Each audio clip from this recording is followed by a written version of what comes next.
Hey, everyone, man.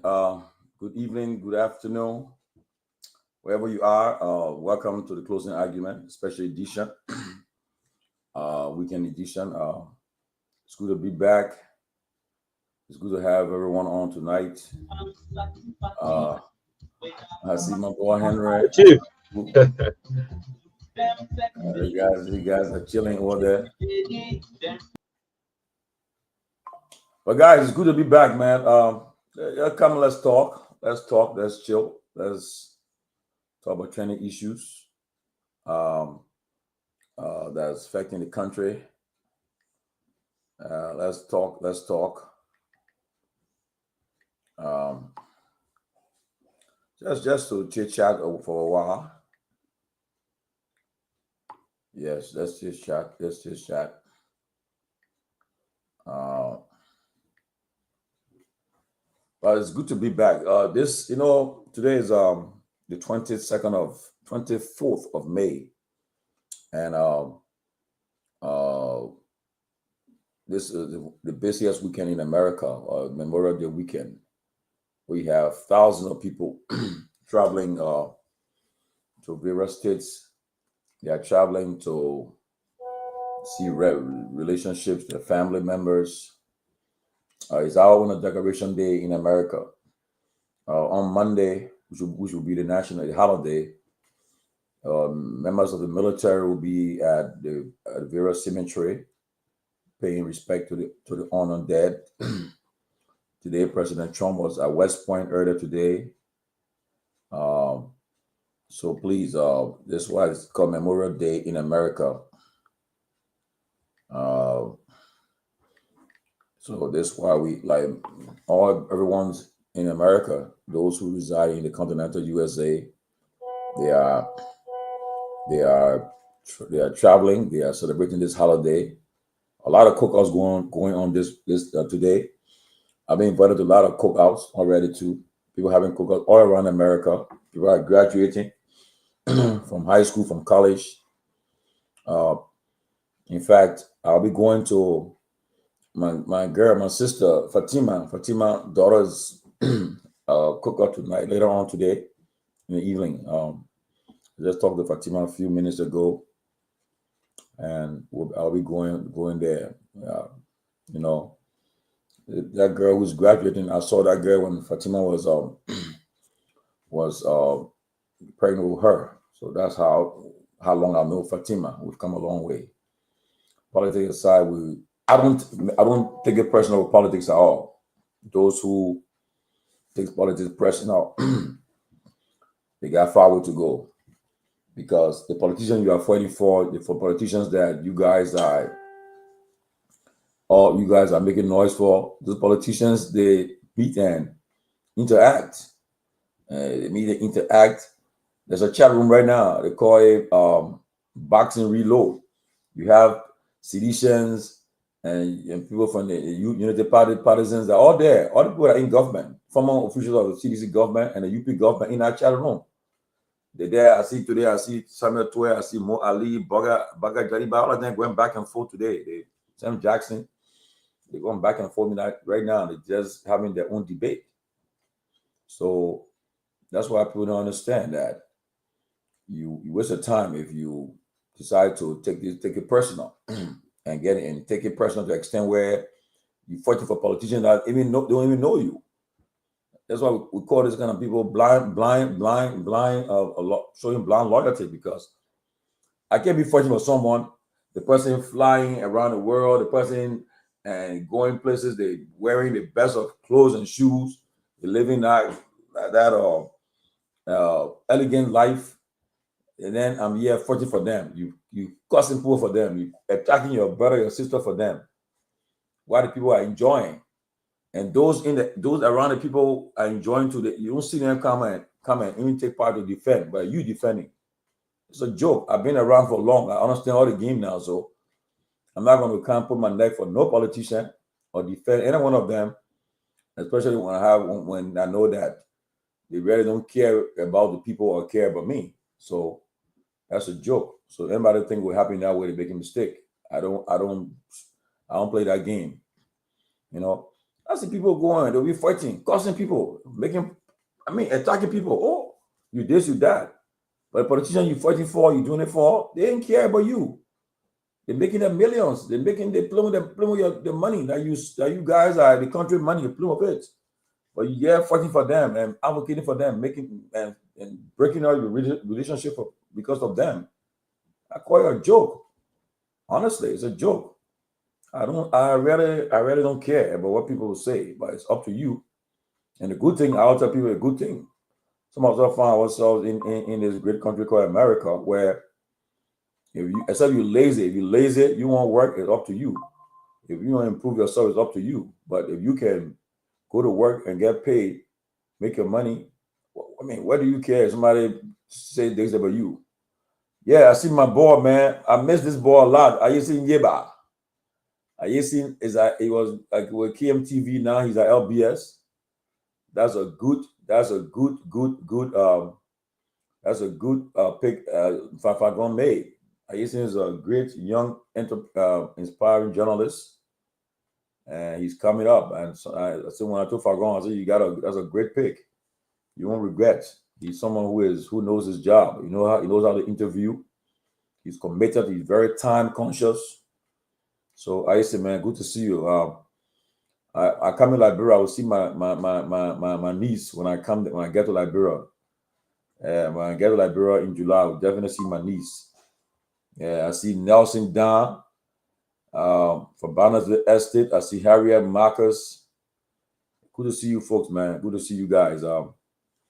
We just decided to make sure that we keep it up. Keep the news going. It's free. Anybody who want to join, they can call me. They can join. So we're having a random discussion on issues. Come and join. Let's have fun. Let's talk about Liberia. Talk about anything on your mind. We're having fun. But I say, man, keep up a good job. Keep up a good job, I say. But let me see what's happening in the news first. What's trending in the news today? What is said in the news? Let me see what I'm hearing. Okay. Let me see what the news say.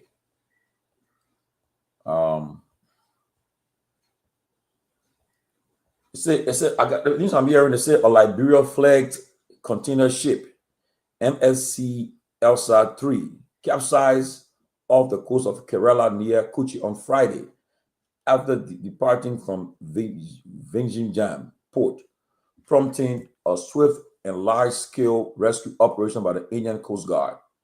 According to the Times of India official sources, 21 of the 24 crew members on board were safely rescued, praise God, after they abandoned the vessel and took refuge in Lofa Rafts.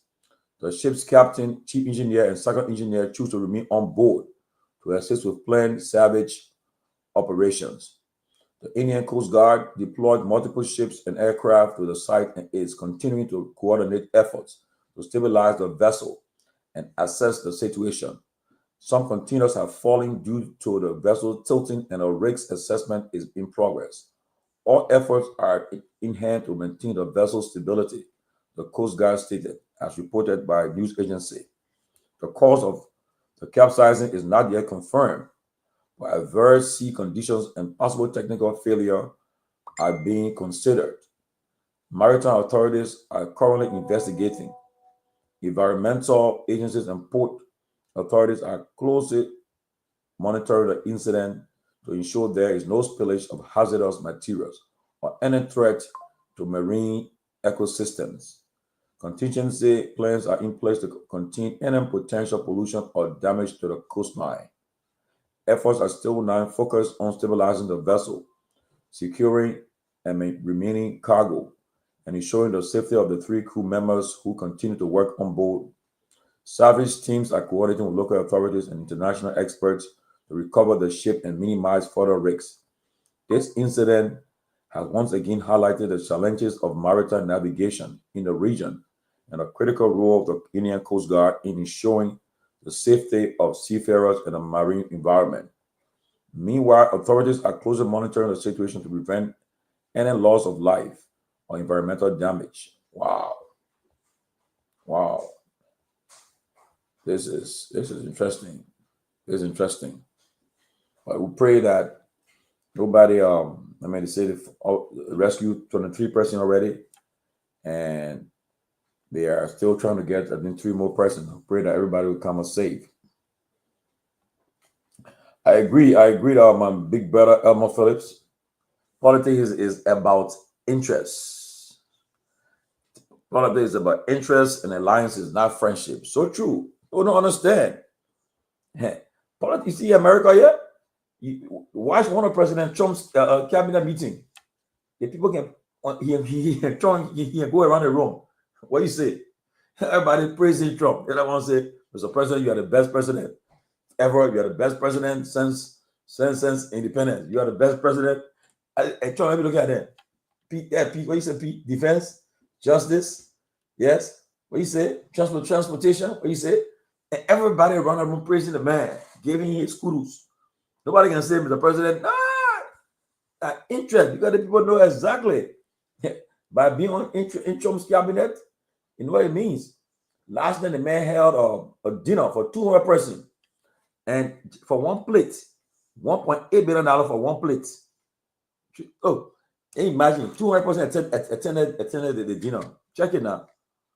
1.8 times 200. The man made about $360 million last night. He made just for a dinner. And it's in a joke, a bakery. Interest, especially all Liberian politics. I mean, you preach all day, you get up all day, you preach. Tell the people, say, oh, I'm preaching for you guys. I'm doing this, I'm doing that. You're talking for the Liberian people, talking for them. By the time the people you put in office, they forget about you. They don't think about you anymore. Somebody get there, they have fun. So don't let them people fool you. Tell you say they this and that. No, trust me. What you can do, you play your part. We come in every day, we tell our time, and you come and tell them what's happening in the country. The simple go on your post and cuss you up. They cuss you up. They ain't care. They insult you. They ain't care at all. I don't take them serious. Trust me. So you play your part. Politics are interest. Interest. Well, Ansu, one of your camera. I want to open the phone line. I want to hear from the people, man. Ansu, what's up, man? Ansu, what's up? I can't hear you, brother. I think I can't hear you.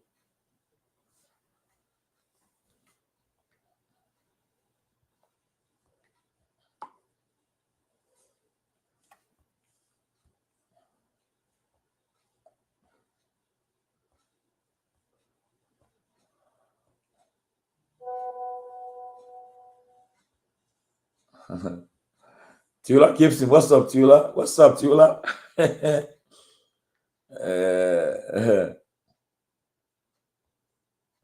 Ansu, I can't hear you, man.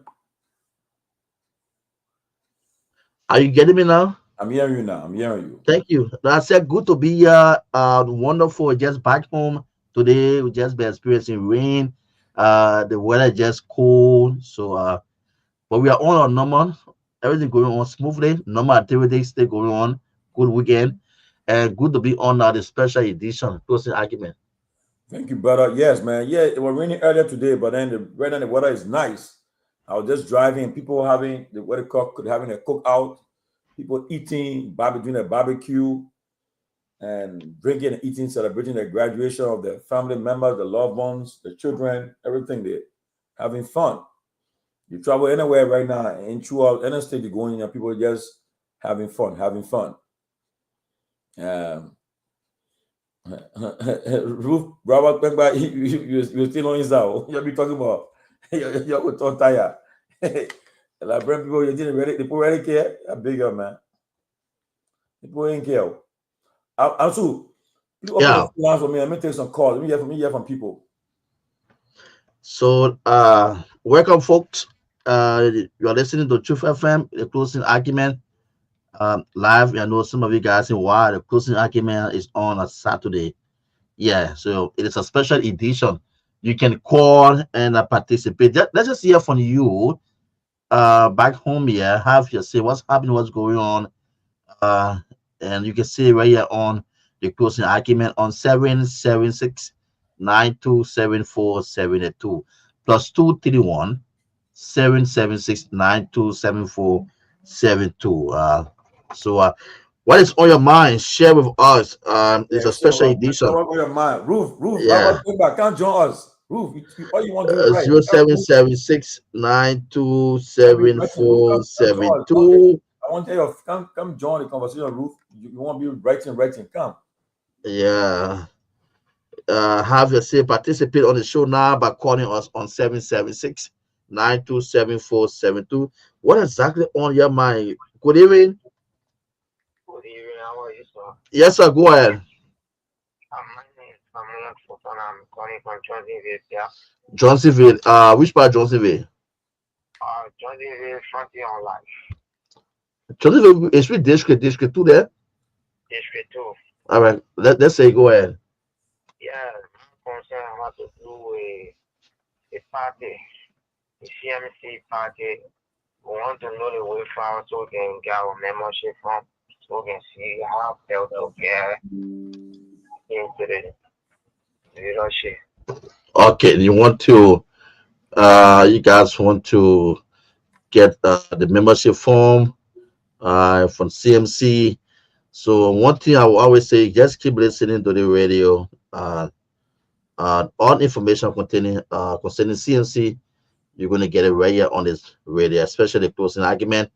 On that night, you can say join us throughout the week too. 0776-9274-72. Hello. Yeah, well, Yes, sir. Go ahead. yeah, my name is Moses Johnson, calling from Bowmans. Bomans, let's say Moses. Yeah, what on my mind our represented last to us for the family. Now, which district is that? District 7 Bon County. Bon County, District 7. Okay. Yeah, he told us that we should depend only with the youth, that he was going to rescue us from the other guys and that were acting bad to us. They were carrying our district property that we're not benefiting from all of it. But today we are seeing our district material going, even the workers, the China Union that he said he was going to stand for us. And today date, we have their Chinese operating machines. While we have other people here that can drive, that operate those machines.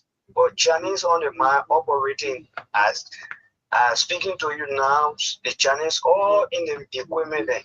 Okay. The Liberians are passing around with all job. What he told us that you were going to do for us, he lied to us. So at present, we in the district, we passing around as operator, driver, people that when they said, oh, no, get documents that we were able, they even get a lesson from the ministry that they should operate on the mine. Okay, the ministry looking for money, we know that they're looking for money, but as a leader in the district, you're supposed to talk for us. Those people that are driving, you're supposed to go and tell them, because that's why we say you should go represent us. Tell them, so this is what happened in the district. We have people, competent people that are able to do these things. Okay. You can't take people from China to come and do this type of job in Liberia. Let's hold it. Thank you for providing some basic information, and also thanks for making some good points on the show tonight. 0776-9274-72. What's on your mind? It's an open mic here tonight on the closing argument special edition Saturday. 776-9274-72 plus 231-776-9274-72. 72. Are the numbers for you to call and participate right here on Truth FM Closing Argument Special Edition. Is Saturday, mark the 24th day, May 2025. 0776927472. Good evening. Good evening. Good evening. Yes, sir. Go ahead. Okay, let's say, John.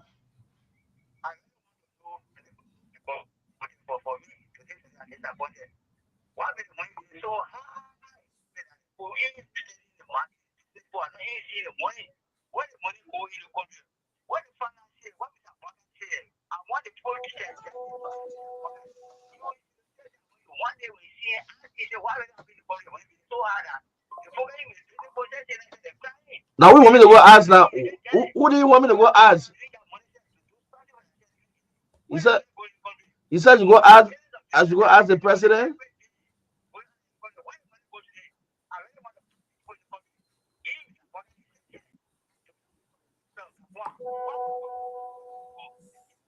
The money, yeah, my boy. The money, yeah. The United Party boss not controlling the money. What kind of man so? The guys not controlling the moolah. 0776927472 plus 231-776-927472. The numbers to call me live. Yeah, those are like me. Truth FM 96.1 Saturday. Special edition. What's on your mind? Oh yeah, the money, yeah, my brother. The boss not controlling the money. Yeah. The next caller. Hello. Hello. Mama, you ready? I can keep you. Then I'm busy. So when you call, you have to get good for more. 0776-927472. 0776-927472. Let's say you're live. Go ahead. You break it in. Yeah, your phone volume.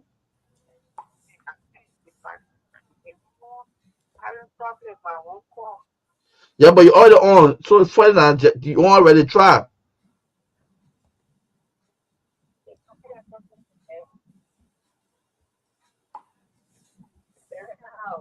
Okay. Okay. So I can keep you on since yeah. I keep you on. Plus 231-776-927472. Plus 231-776-927472 or 0776-927472. The numbers to call me tonight. Be live on Closing Argument. Saturday special edition. You're live. Yeah, go ahead.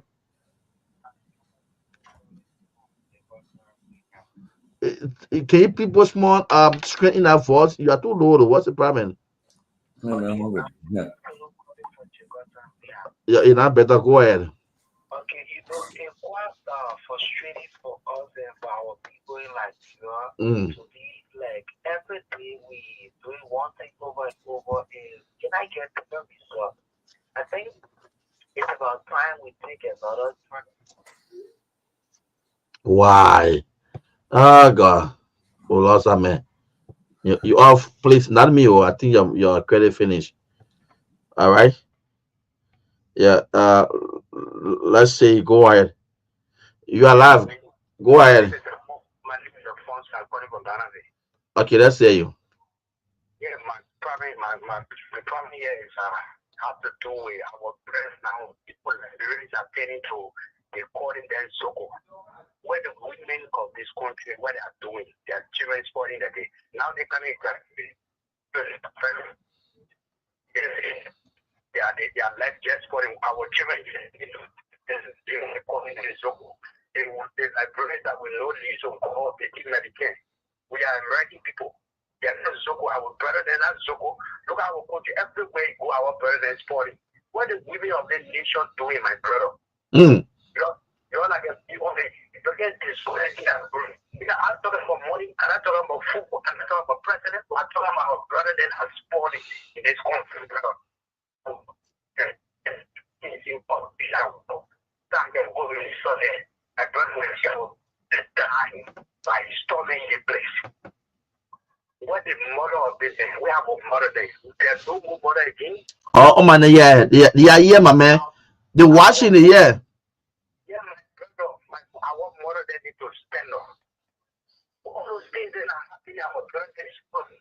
Children being very much smart. The children sporting.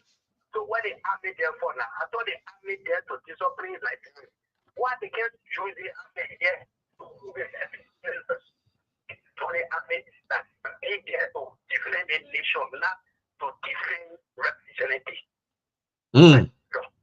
Our brother is spoiling. So, hello. So you are you saying now the LDA cannot make it? That's the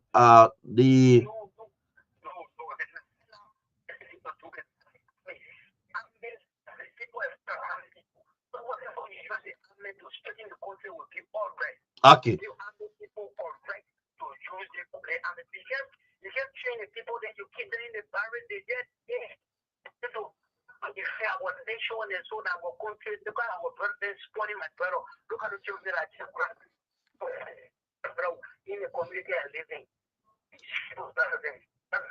Okay, thank you. The most important thing, yeah, you are just simply saying the LDA, the Liberia Just Enforcement Agency, cannot just for the just the issue of just in this country. I don't know whether it did the manpower or it's just I do not have that strength morally, financially. I know those are the questions we'll ask them. Hello. Hello. There's a sound. I want to put you in the mic, but there's a sound behind you. But do that, it'll be bad for me. Yeah, your back. That sound from your back is not good for us at all. 0776927472. Call, are you there? You alive? Hello? Yeah, go ahead. The sound still to your back. I will not put in the radio. Yeah, go ahead. Yeah, my name is Myean, so I'm calling from Sanvee. Go ahead, you're alive. Yeah. Thank you for your help. Us are working with the mayor. We want for the mayor to really make us to fix anything. What mayor now? What kind of mayor? Township Township?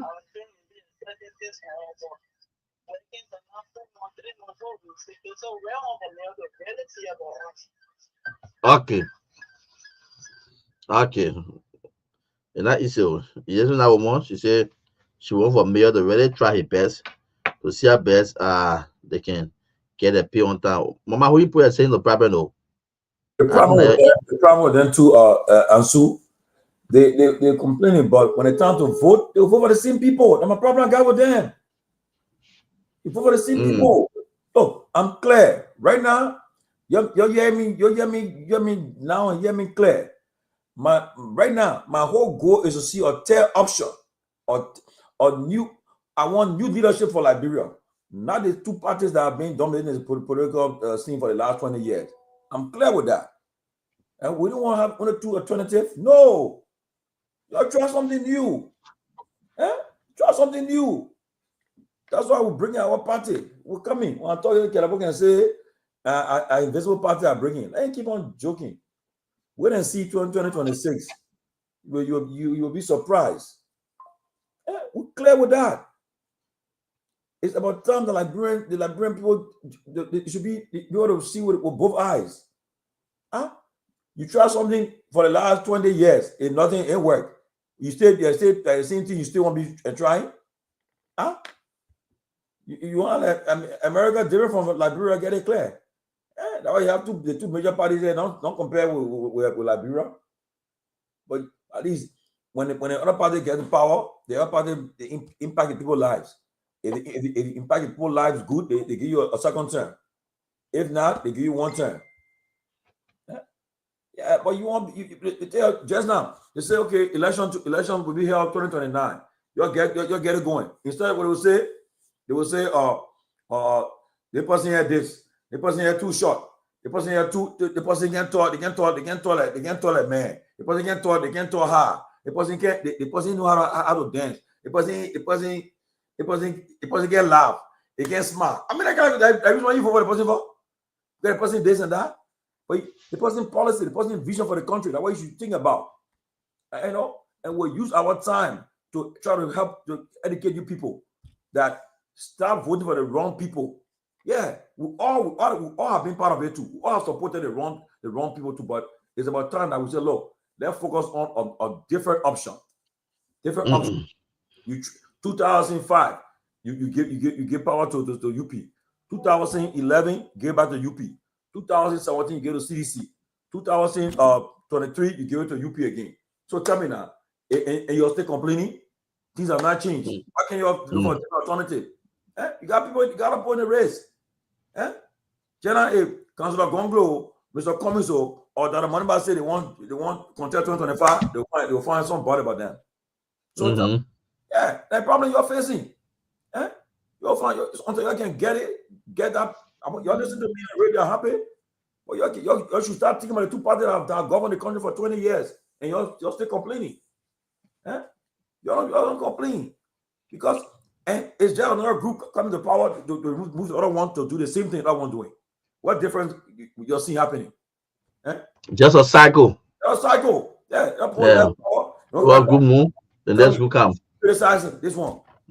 Then when look, until I can see that transformative leader, Liberia Myean for, I will continue to tell people, you got to think twice. We got 2026, 27, 28. Yeah. Years to think. You start thinking about a viable option.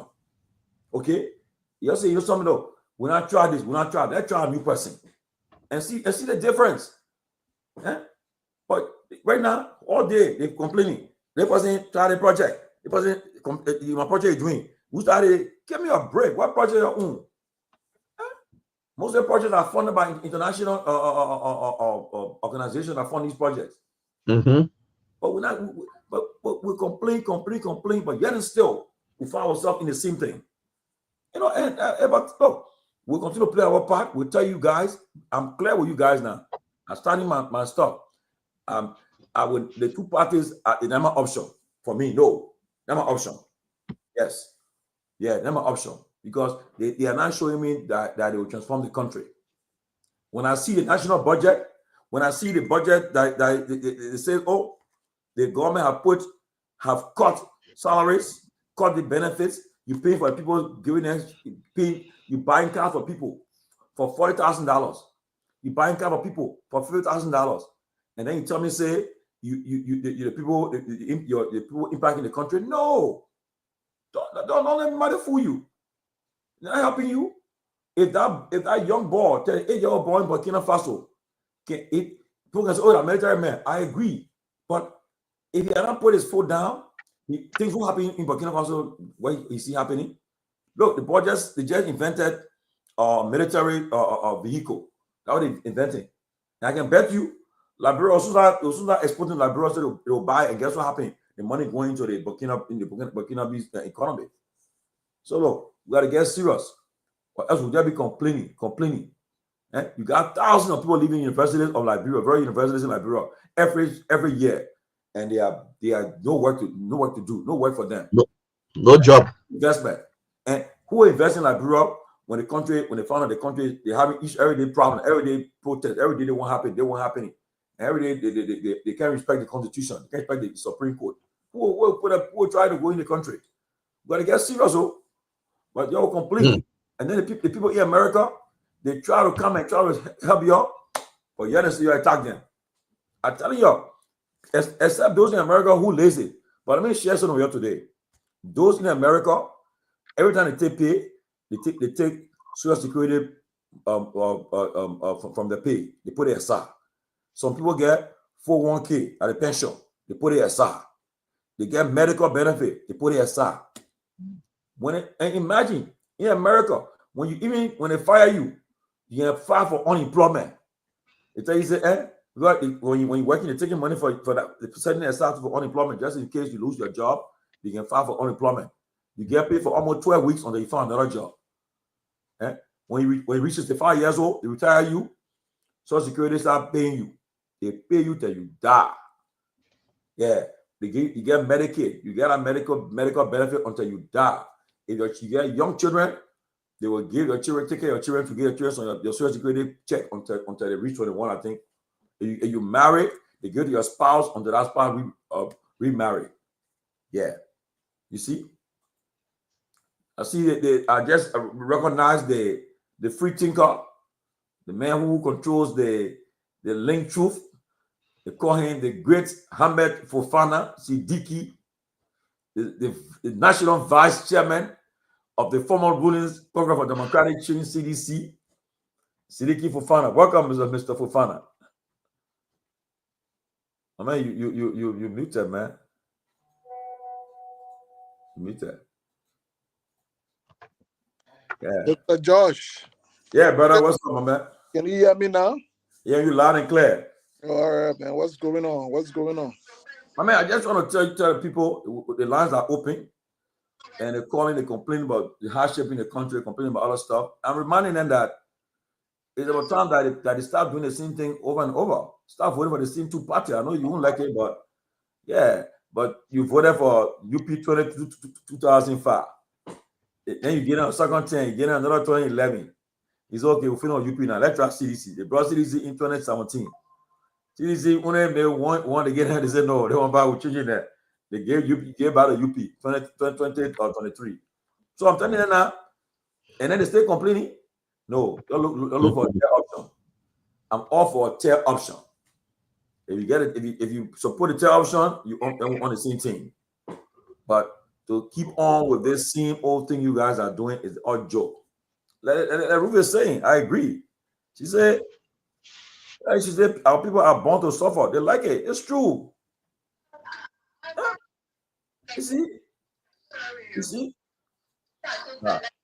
My brother Dwell put it saying in 2029 they won't get back to CDC. Can you imagine for one now? What again? You're trying other people back. But you're saying the other people. I think who are they? What is it? You got Mr. Police. You got Kehleboe Gongloe. You got a money back. These are viable options. Why can't you? One of them they can step in there, but when they step in, we also support them. No problem. Yeah, they are viable option. Mr. Howard, the number is 856-676-5136. That's the USA number there. Yeah, it's a for fun. They got viable option. We shouldn't. I'm honest with you. I mean, because it's the same thing, brother. Nothing changing for the last 20 years. Our budget is almost now 100 million, and most of the money is spent on recurring expenses, salaries and benefits. For what? For what? And then you see the money. People, they go and play with the money, and if so, they want the problem. You're giving lawmakers $30,000 for projects. For what? Huh? As I speak to you right now, I think the Nima caucus are in, the lawmakers are in America right now. So Senator Koga and Senator Jan Twa in America for the Nima program in Minnesota the weekend. Huh? The right one. Come on. Yeah, you see? Like one of your supporters, they're gonna win with a beret. Beret, they're gonna win. But only you were just in under 4 or 5 months ago actively wearing the beret. In fact, I know what beret. Check my if you find me any picture of beret on there, I resign my closing argument. I wear beret, I wear t-shirt. It was a binary choice. I tell you, and I was strong with that. Well, because my hope on the CPP, I felt it would have been able to help like transform the country. But when the deception took place against Mr. Cummings, I felt bad that the very people that were UP, they were very deceptive to this man. End up putting him in court. I got a caller. Go ahead, caller. You live. Yeah, how you guys doing? Oh, Mr. Port, how are you, man? Good to hear from you. How's Texas? Well, we here in the heat, bro. When it's cool, you complain, but your weather always jelly like, bro. So you guys have the best weather. Yeah, indeed. How the family doing? Everybody doing great? Yeah, we're doing great. That's awesome. I wanted to chime in on. Go ahead. It's a free Saturday. I got the the national vice chairman of CDC on the show today. I know I waited for a response. I mean, I just put a poster before I came on the show. And Costa say he's home chilling. He said he had a dinner with the president tonight. I said, that's good, brother. I'm not a big fan of that guy. Well, but the thing is that, Mr. Put, people talk about the brother, but guess what? Take your leave it. The brother, he has a gift. The very people they condemn, but the brother can appear, and people will gravitate towards him. Thousands of people. The man right in 10 minutes. The man get 1,000 people on his post already. The man appeared last night. He got about 3,000 people watching live, and people listen to him. Other platforms I can be on, they all were focused on the man. The man have top officials of government and from the former and past government watching him live. So if this man just is, if people problem on him, then why he's still popular? But if we're gonna use that as a logic, then let's look at who all listen and watch the Shadow Robbers, people who watch Bangura, the same number of people. People are bored and they're looking for stuff to take away the boredom, so they will turn into it. No, but if you're bored, you can find, you won't just you'll say, but I want to see the person, I'm out with the person. But the reality is that, look, I'll tell you, everybody got a gift. Everybody got a gift. I mean, that I'm not going to take it away from him, but, but if you look at it, we're going to go ahead. And you know, Mr. Put, I'm sorry. You know, I'm looking about Liberian politics already, right? For the time I've been following it. Right. Look, you no matter what you try to do, people will criticize you. You try to do your best. Look at Mr. Comics. Yes, Mr. Comics.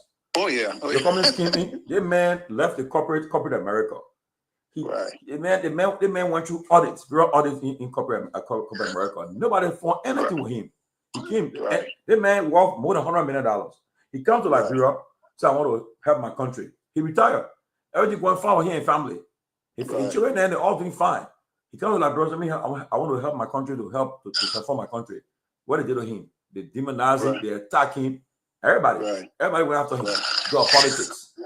Okay? But the people that they took over him, they complain with the people too. I mean, I know. Coming as president today, you think Coming won't be riding 7-car convoy? You think he won't? I know. You think Coming won't have a? Excuse me, Tomalin George. Yeah. Until a person gets in that thing, you can't really predict what they will do. Who expects Joseph Boaka will be talking about $1 million car? Yeah, you lie. Oh yeah, okay, yeah. So who really thought that Joseph Boaka will be talking? You kind of go ahead. Yeah, go ahead. Yeah. I agree. Go ahead, Guar. Okay, you know, I mean, I bring in the Cummings factor, right? And we all were there. I was part of the campaign 2017, part of the ANC. We brought Mr. Cummings on board, right? Yeah. But I will tell you this. The elections in Liberia, for the time I've been involved in 2014, when I went to Liberia and visited, I'm like, okay, I have to get involved here. Liberians have this ladder, okay? It started way back from the 2005 election. They already had it set up. Ellen, Myean, and then whoever else.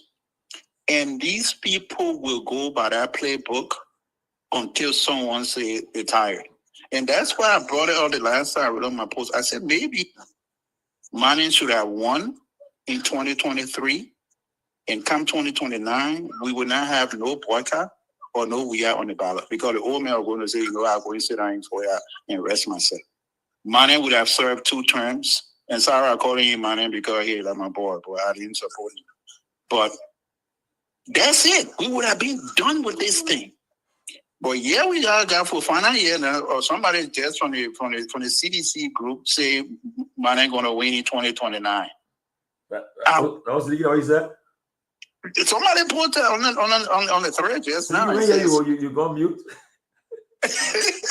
So no. I never. If he's quoting me, then quote me right. I never utter those words. Someone there said, "Man, ain't gonna win. CDC will win 2029." Someone, not you, but someone did.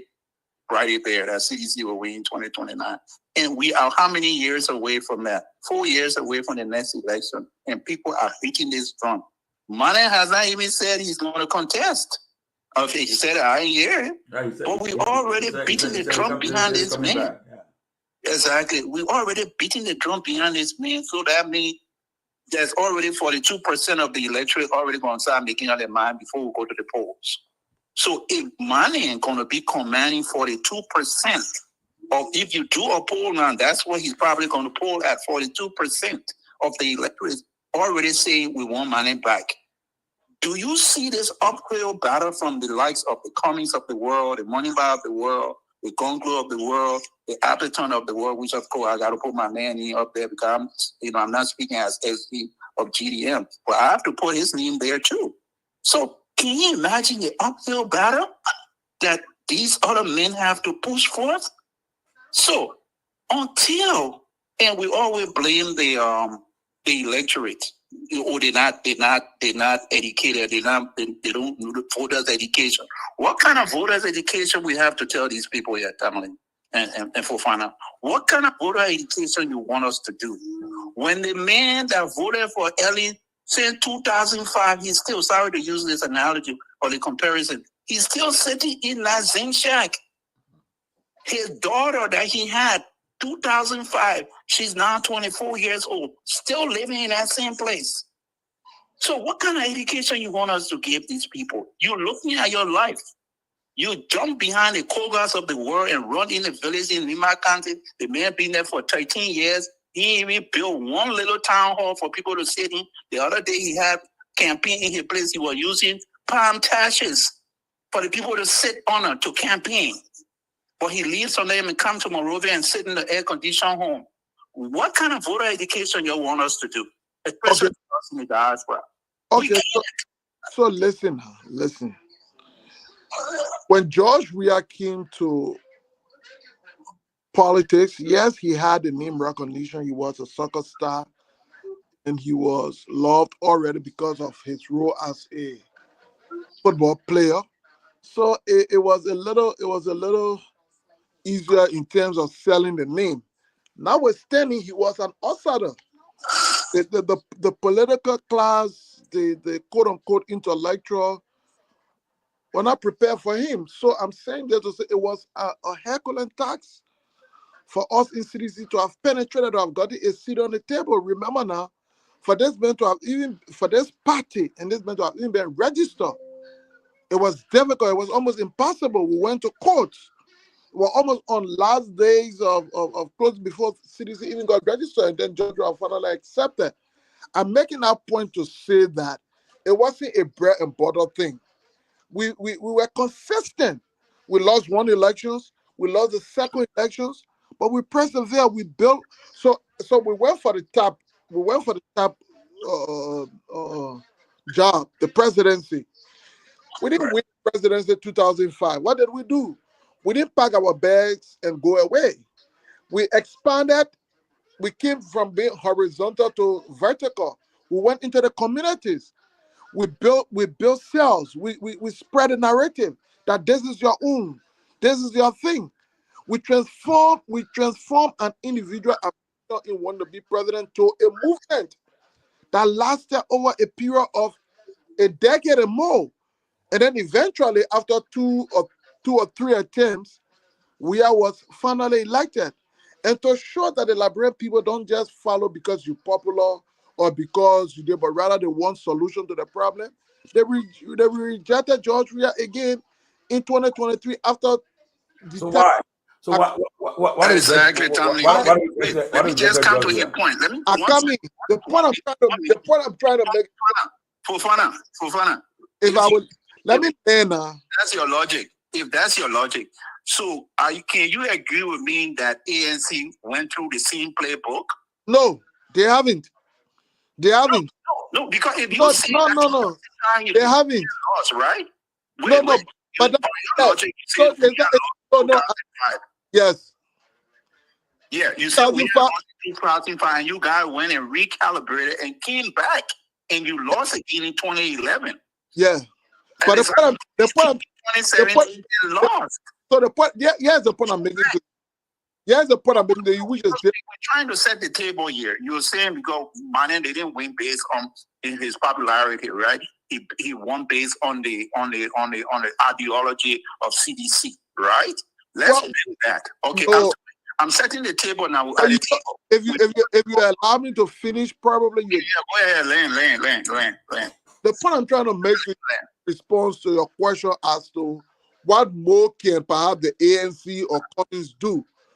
I was saying to you, look, when CDC started it was focused on the presidency, the vertical movement, wanting to secure the presidency, make sure we are president, all of those things. That effort was rejected by the Liberian Post 2005, in spite of him being one of the most popular person in the country at the time. So what he did while it was being rejected, it did not pack its bag and go sit down waiting for the next election in 2011. It spread its wings into the communities, built cells and built grassroots movement across the country, thereby keeping the party formidable. So even though Joshua's presidential bid was rejected, but the name of CDC was still sung on the ears of everybody else. So 2011 again, similar thing happened, but the party became stronger.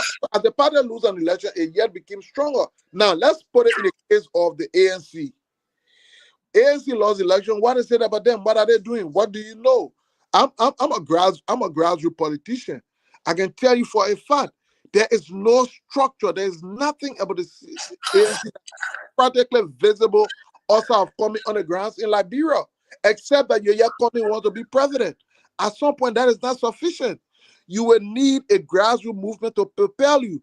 And I disagree with the notion that the Liberian people just start up to 1 or 2 person. No, the Liberian people want solution to the problem. It has played out for Fananaki. Let me land now. It has played out. The Liberian electoral process is set up in a way we're going to use Abraham, we're going to use Sarah, and when Sarah leaves, then we'll move to Tomalin. That is it. Imagine the last 2 elections, CDC and UP combined, right up 88% of the vote. 88%. Why is that? Because UP has Joseph Boycott, President Boycott, he's been in public service for 40-something years. And CDC has George Mane Okonwia, who's, look, you can ask anybody from the 80s at our age. There isn't anybody that don't know George Okonwia. I bet you can go to the village way up there in Range there. There's a mistake. Yes, there is always this central figure, we agree. But every election has a theme. Every election has a basis for which the people rally around a president. For example, in 2005, while Georgia is a popular person undeniably, but the people had rallied around because they felt they wanted somebody who could reconcile the country. They saw him then as a reconcilier. They thought that, look, this man, particularly when the country came from war, this man has nothing to do with the war. He was not involved with any of the factions. He will bring the Crown, he will bring the Mandingo, he will bring the Guar, he will bring the Mana, he will bring all tribes together here in another country. On the basis of that mentality, they rally around Georgia Kennedy, though you're popular now. Just about 2002 to 23, CDC was accused of corruption, incompetence, and lack of performance. And so what they did, they rallied around Joseph Braga, who they had just rejected 6 years ago on the basis that with 14 of the 15 countries are just rejected. The country rallied around on the basis that he had experience. So at that time, what the voters were looking for, the central thing that was born was an experienced person who they consider honest, with integrity, that would not corrupt. So the point I'm trying to make that the people always want something. So let's say if I was from the common side in the next 4 years, what we will allow to be the message going forward is that let there be a new approach. Let there be, we have tried CDC, they have done what they could do. We have tried UP, they have done what they could do. But let us not limit the country to those two. And that does not start because you can't on the radio, you can't, or it should not be a victory by default. Let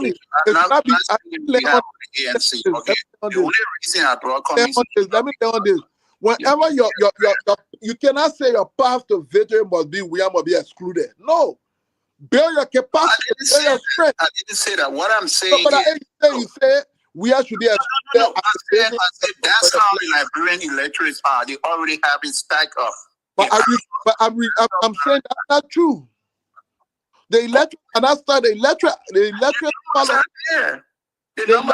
In 2023 election, I already said that the puppet time. After the puppet time, then we'll figure it out. On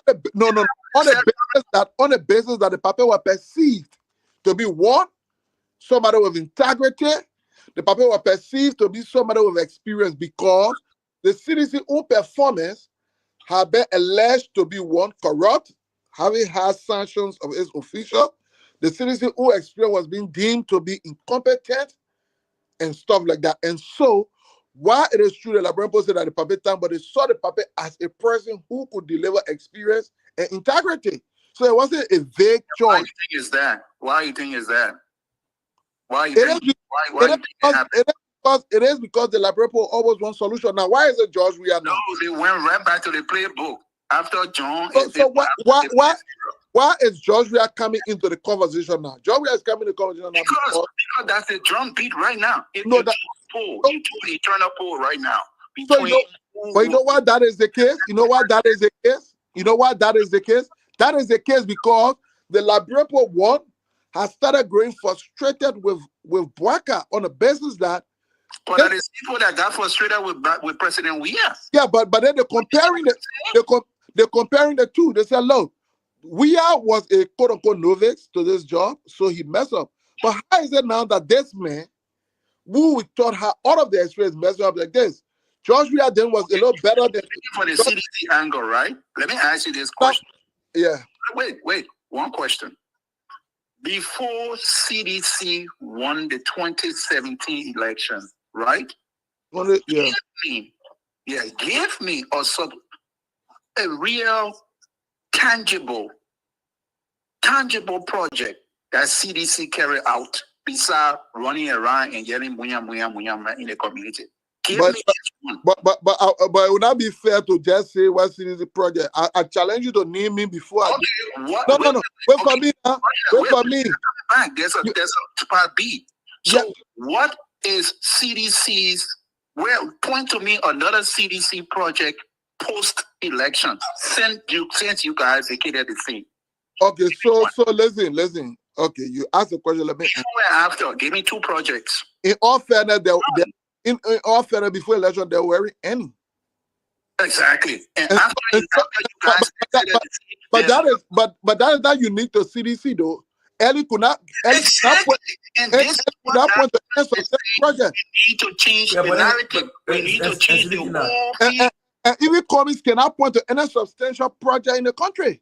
But why you hold Cummings to say project? But you hold other people, right? I said no. I said CDC could not point to any project before 2005. We didn't run on project. We run on hope. We run on the ability to reconcile the country.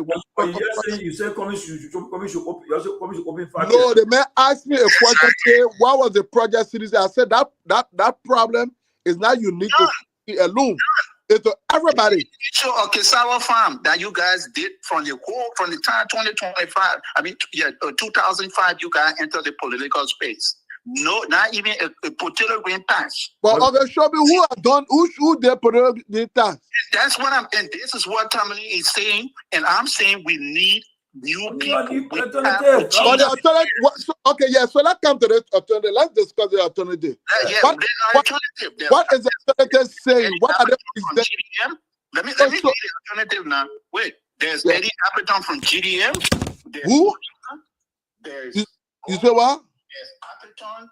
There's Mr. Alex coming. So many. All the 22 people that ran is there. Why it has to be, we cannot have we are in a boycott on our ticket. But the actual we are a boycott is not on the basis of force. It's on the basis of choice. It's bad. We can't have these people beyond the ballot since 2005. But you been in the United States over the past 10 one and the more decade would have been two names. It been Biden and Trump.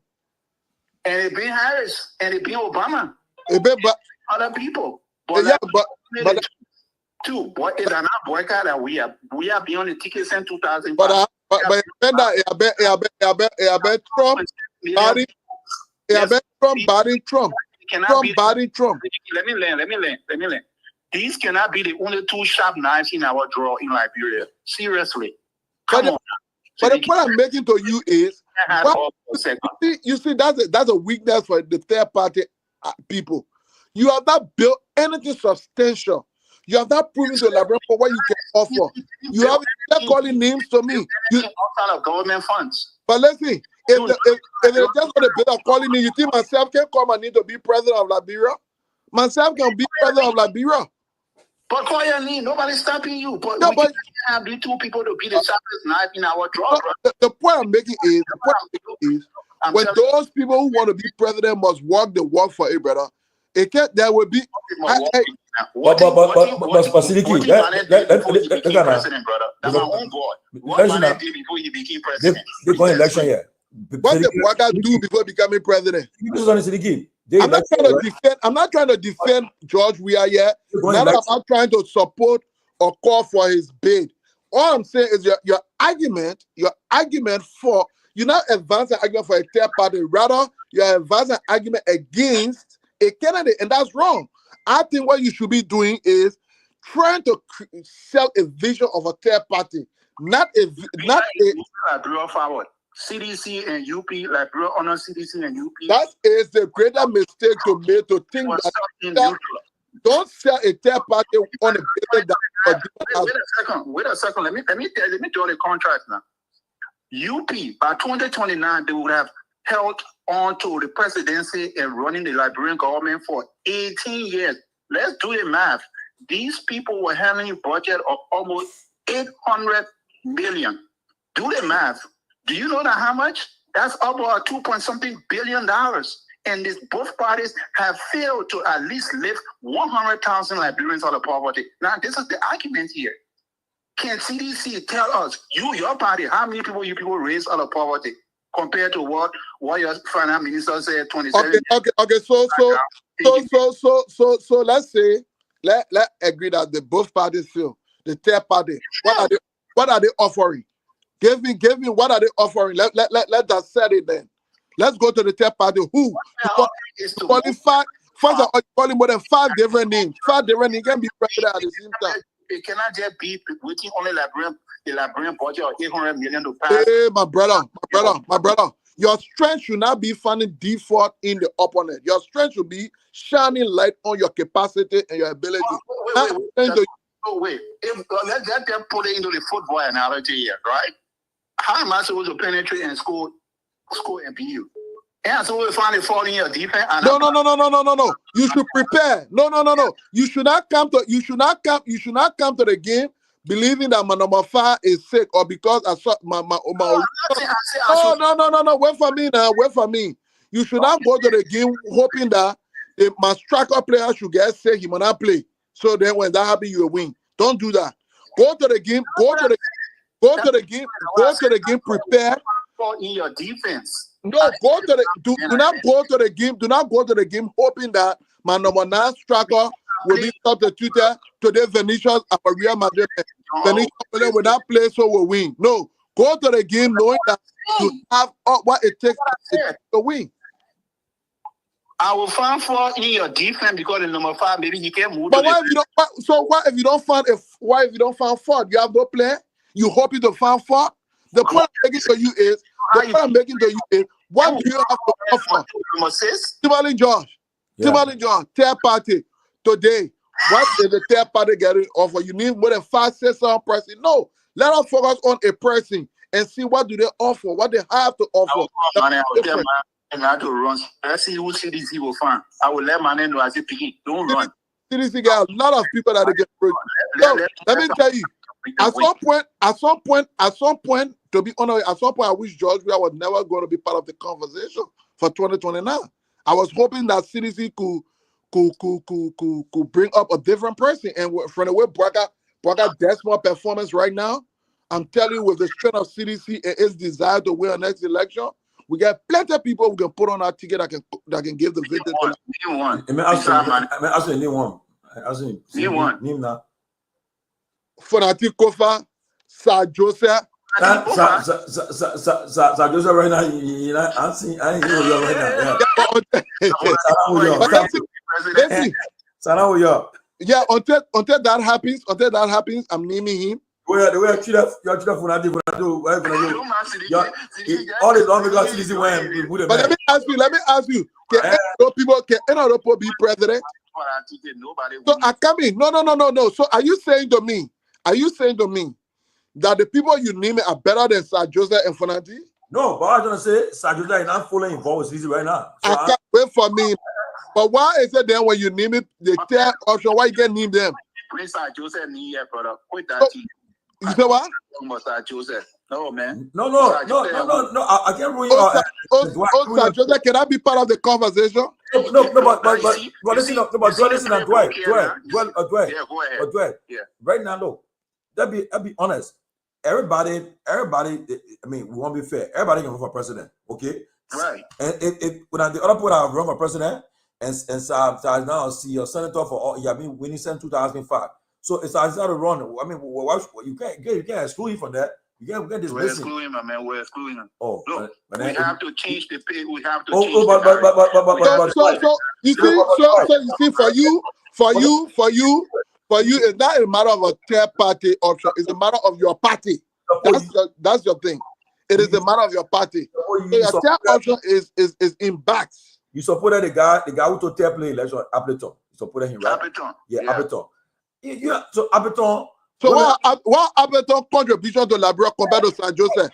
Appleton, but what Appleton did for Liberia? You see that? When I asked you the same question, Sidiki, I asked you the same question. I said, what was CDC's contribution to Liberia? And I said nothing. Post-elect, exactly. So and you want me to say what Appleton did to Liberia? No, but why should you even be asking that question when you have voted for somebody who have had no name? Let's even forget about what he did. What do you mean no name? What do you mean by no name? No name. I'm not going to speak. I'm the SG. Appleton vote up to today. The man of vice chairman for Appleton party. But up to today's day, people still question whether the vote Appleton received a vote. You're supposed to say the second for the Appleton party. Yeah, for GDM. Don't just say Appleton party, the grassroots development movement. I mean, where you got the party that has no name? Grassroots development movement. Tomalin. I will take our time to come and address the GDM ideology and platform moving forward. You don't have no party. That thing was a political accident, a coincidence. That is no party. When I'm free and fair, I'm a team. You can't tell where. When I'm free and fair. That party can't tell where. You see now? You are our big force here, Tomalin. Don't discredit. That can't tell where. Look at that. That was it. That was the most upset in any political say. Appleton run for representative election library. He can't win. He can't win.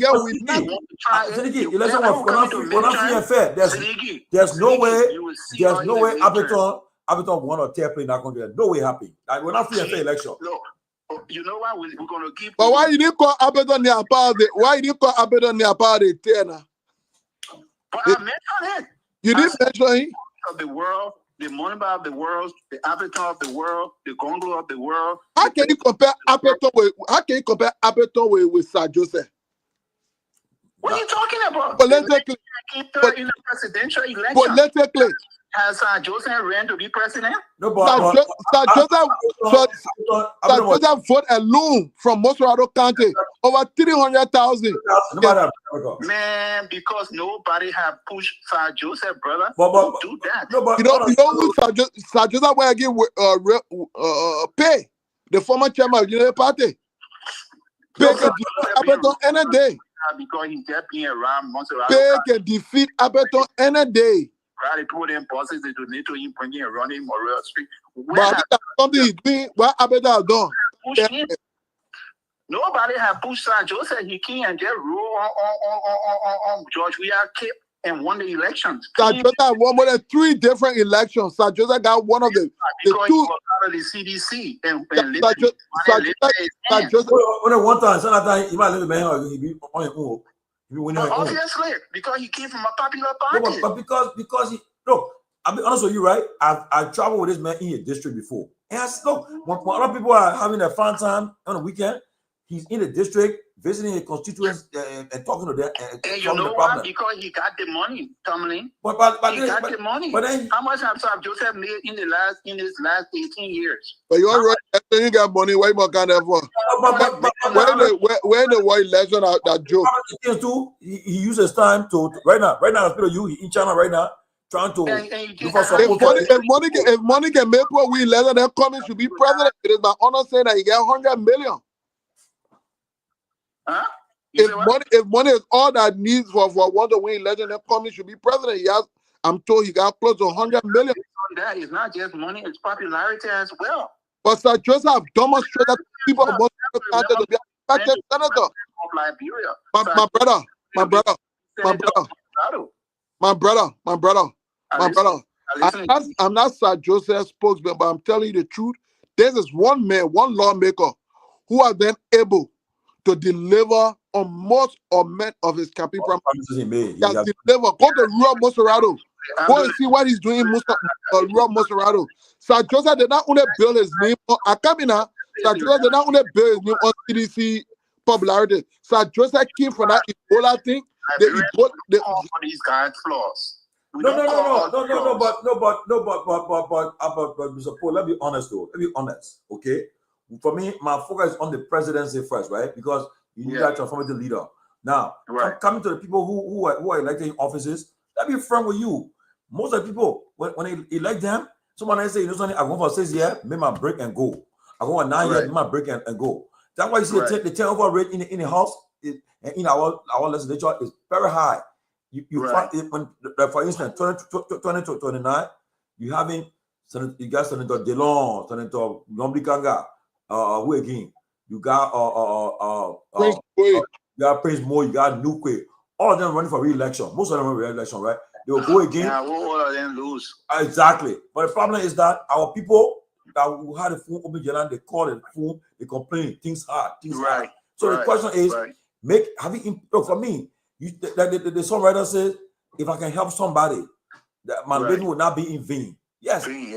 My goal is to help somebody to impact their lives. That's why people say the government didn't perform. No, the government that comes to power should not just focus on infrastructure, focus on impacting people's lives. That's somebody said, oh, rest was $10 and this at this time last year. But wait now, where you call infrastructure? Where the infrastructure? You go pay $1 upon an infrastructure there. Oh, let's use our country, man. There's the 21st century. Don't even make it appear as if to say there's a argument. The argument citizen UPR now about project. The argument right now. Exactly. Project. Oh, you started project. You started that project. All they using all the project that CDC did. And I said, all put it that one. But the project. The only reason why listen. The project was very beginning. I wrote an article. I mean, CDC would have won because they had no projects to show. Exactly. But that project, people lives will be impacted. You can't even tell one project that CDC did before 2025. I mean, before 2005 election. And what 2005 election? Yeah. But when the contract they're coming from what? What project Ellen did? Oh, you wanted all to give your power. But what project Ellen did for when you gave power? In fact, the person you gave power to, Ellen Johnson Sirleaf, was somebody who facilitated the war that destroyed the country. But you gave her power. So we're better than her. We may not. CDC left power in 2023. Show me one project. Is that CDC job to do project? That the government responsibility?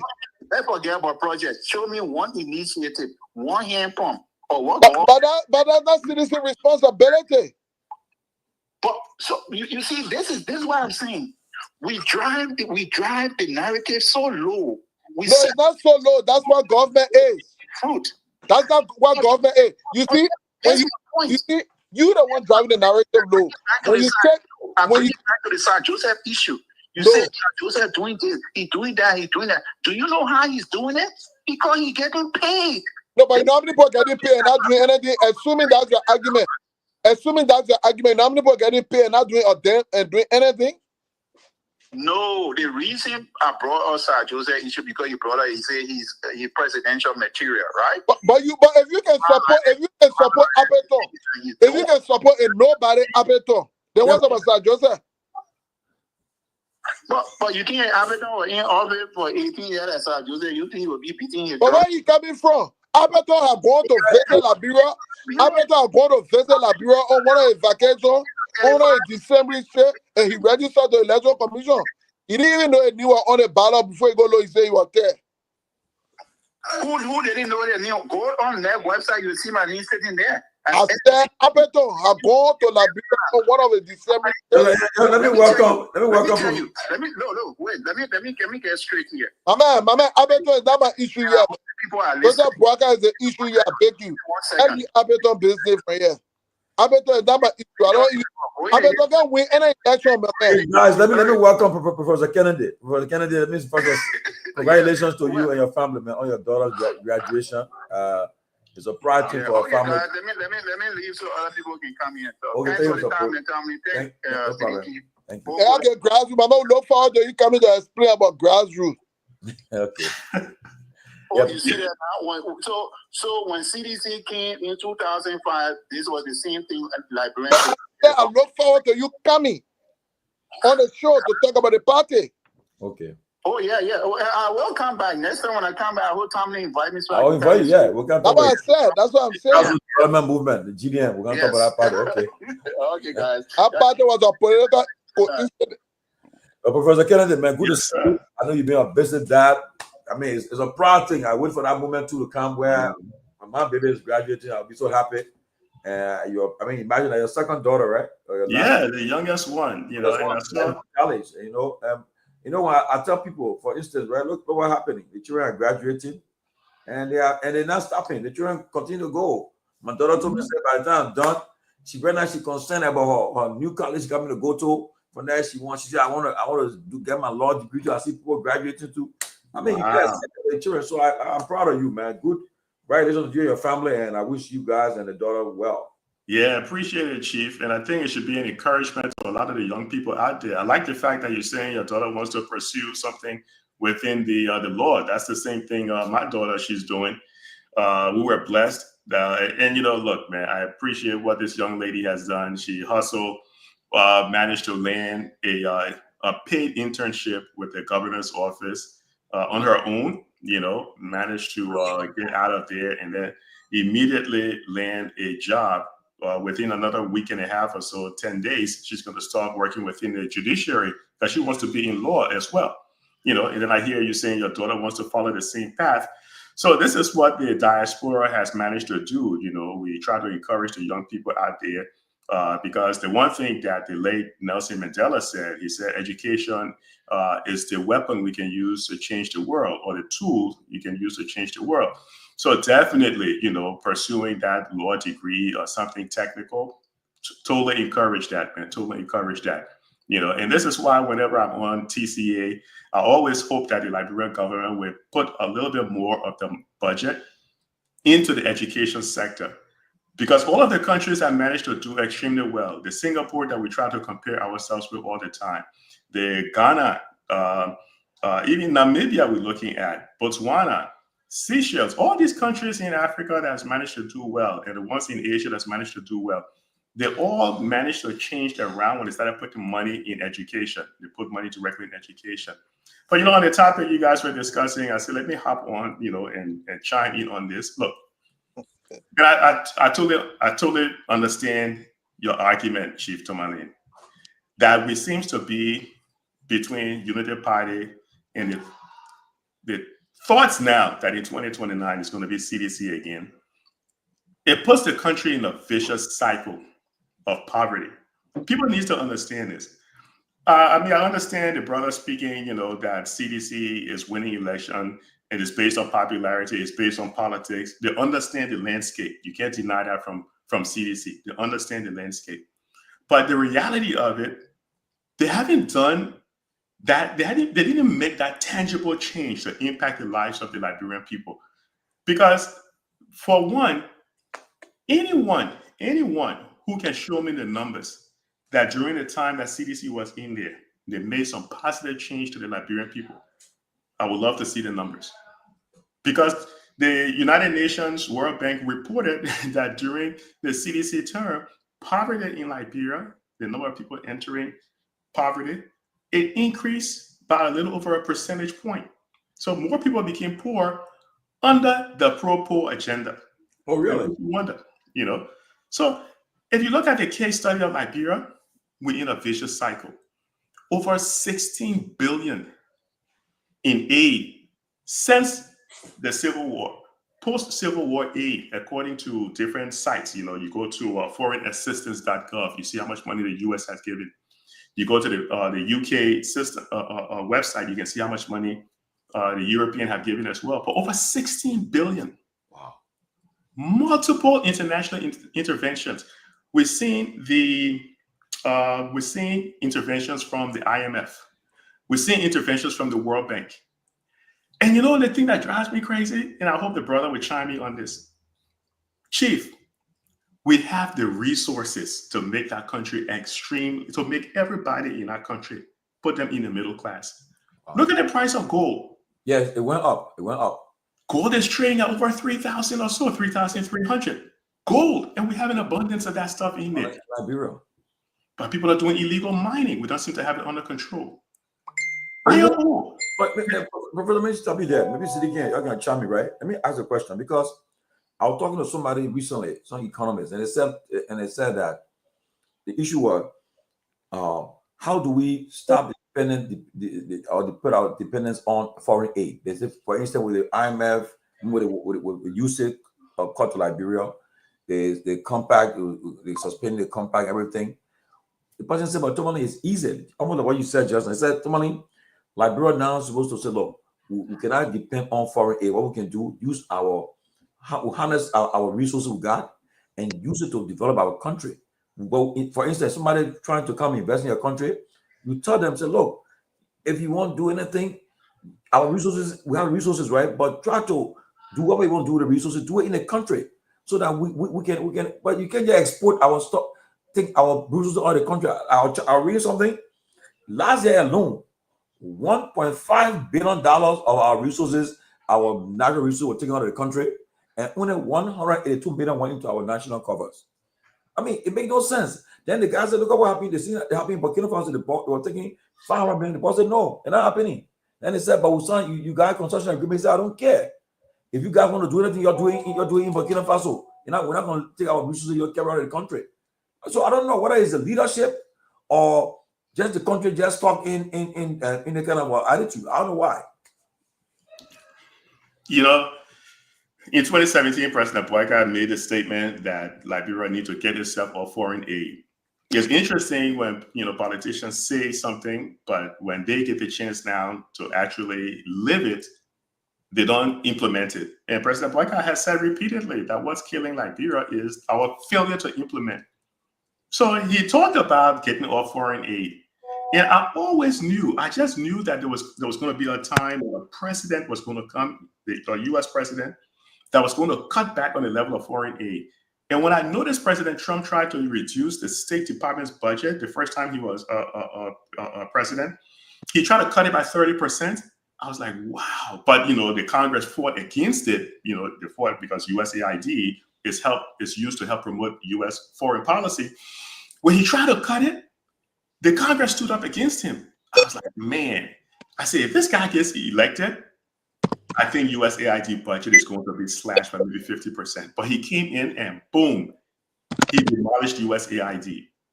USAID, the State Department, USAID, the whole side for USAID that is part of the I think the right off Constitution Avenue in DC, they're gone. Marco Rubio has taken over as Secretary of State. But here's the thing. Here's the thing with a lot of African countries, not just Liberia. We are addicted to aid. We have been addicted to aid. And we tend to borrow and spend on recurrent expenditures. We don't borrow and invest in things that will lead to job creation.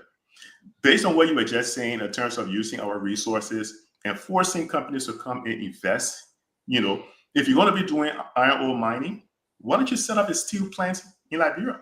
Yes. When South Africa told Elon Musk that Starlink had to use part of the investment had to be at least 30% set aside for South Africans, this is why Elon Musk got angry. He ran to President Trump. And President Trump started this whole noise about genocide and white farmers and all that stuff because Elon Musk couldn't get his way in terms of running Starlink in South Africa. So politics in a lot of African countries, and I've been hearing my brother over here, he was in that discussion with Dwight. Politics is killing growth in Liberia. If you don't know it by now, you will notice that the legislator, the whole thing with the speakership, it was all politics. The politicians then had just been playing football with the Liberian people.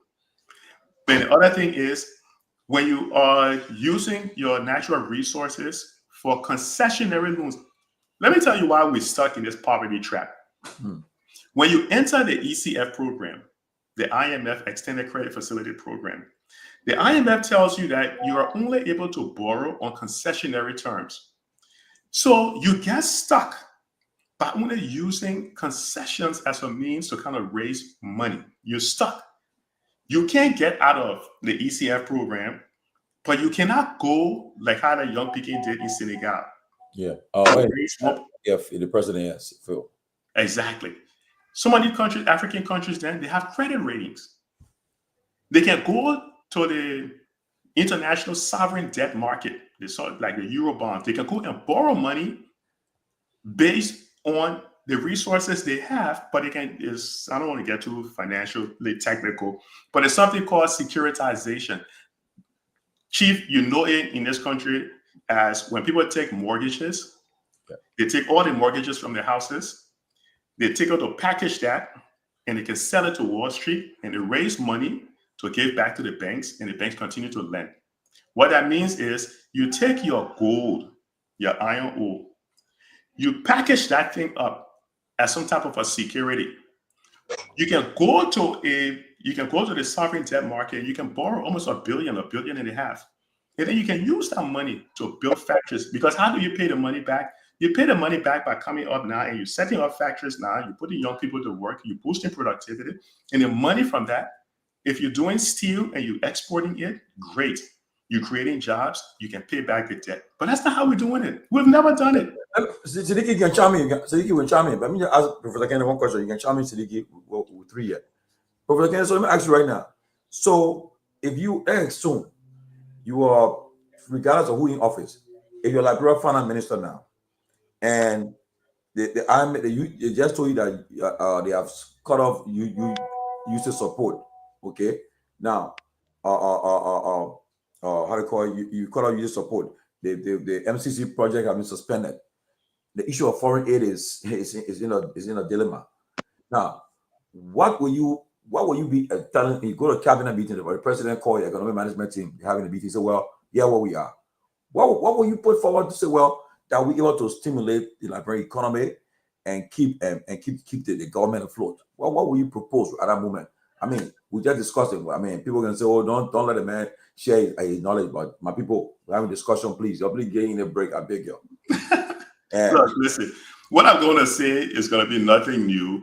It's been done every day on Wall Street. Freeland has done it. The billionaire has done it, or over in Guinea in Liberia. It's nothing new. It's this whole thing about taking your resources and packaging it to securitize. Let me tell you what I would do. This is something I've asked former finance minister Pewee about it. He said he started doing it, but he didn't get a chance because there were other pressing issues. I asked, I think it was Boima Kamara, who was the first finance minister under boycott, correct? Yeah. I asked him the same question, but he said he never got to doing it. And let me tell you what you need to do. It's like anything you do in this country. People in this country rarely go buy a house cash down, or rarely go buy a very expensive car cash down. What they do, they borrow money. Yeah. You need to borrow money. When you go to borrow money to buy a house, what do? They check your credit. They want to see your credit score. It's the same thing. Countries have credit score. In America, we use TransUnion, we use Equifax, we use Experian, right? When it comes to countries, They use something called Standard & Poor's. They use Fitch Investor Services, and they use Moody's. Those three credit bureaus will give the ratings for countries. So the first thing I want to do, I want to fix the credit rating for the country, because out of the ECOWAS countries, the only countries that are growing are the ones who have the capacity or who have credit rating to borrow. Liberia has no credit rating. Right now, It's difficult to borrow. We can't borrow money right now, Liberia? Not the way how Ghana, Ivory Coast, and the other countries that have credit rating can borrow. Senegal, you can't do it. You can't borrow like that because you don't have a credit rating. It's difficult. I asked Samuel Toy about it, and he said he was working on it, but he never got to doing it. But I will focus on doing that. But to fix the credit rating, what are they checking when they're fixing your credit rating? They're checking to see the governance in your country. So when they're looking at the fiasco over at the House, the whole speakership thing, the credit rating agencies will be concerned. Just how, I think this may be the first time in recent history that the credit rating agencies just lowered the credit rating for the United States government. I don't think I've ever heard of the credit ratings of the US government being lowered, but simply because of the fiasco that is happening with tariffs, they lowered it. So the fiasco at the House will cause the credit rating of Liberia to be challenged, but you need to fix it. There's so many things you need to do simultaneously. The other thing you need to be doing at the same time is what Freeland did. The guy borrowed almost $500 million. And you know, they always say it's good to use other people's money. Yeah. He went to Wall Street. Guess what he did? He went to an investment bank on Wall Street, and he told them how he wanted to raise this money to buy the rights for iron ore in the Wologisi, on the Nimba range, the Wologisi over in Guinea. Wow. And he wanted to use part of the money to access that railroad system, the whole fight means going on over the rail line. I don't know who owned it, Metal Steel, or who owns it, whatever the case may be. But he wanted to raise the money. If you want to develop Liberia, you need to raise anywhere from maybe 5 to 15 billion. But you can start small, $500 million, maybe $1 billion. So here's how he did it.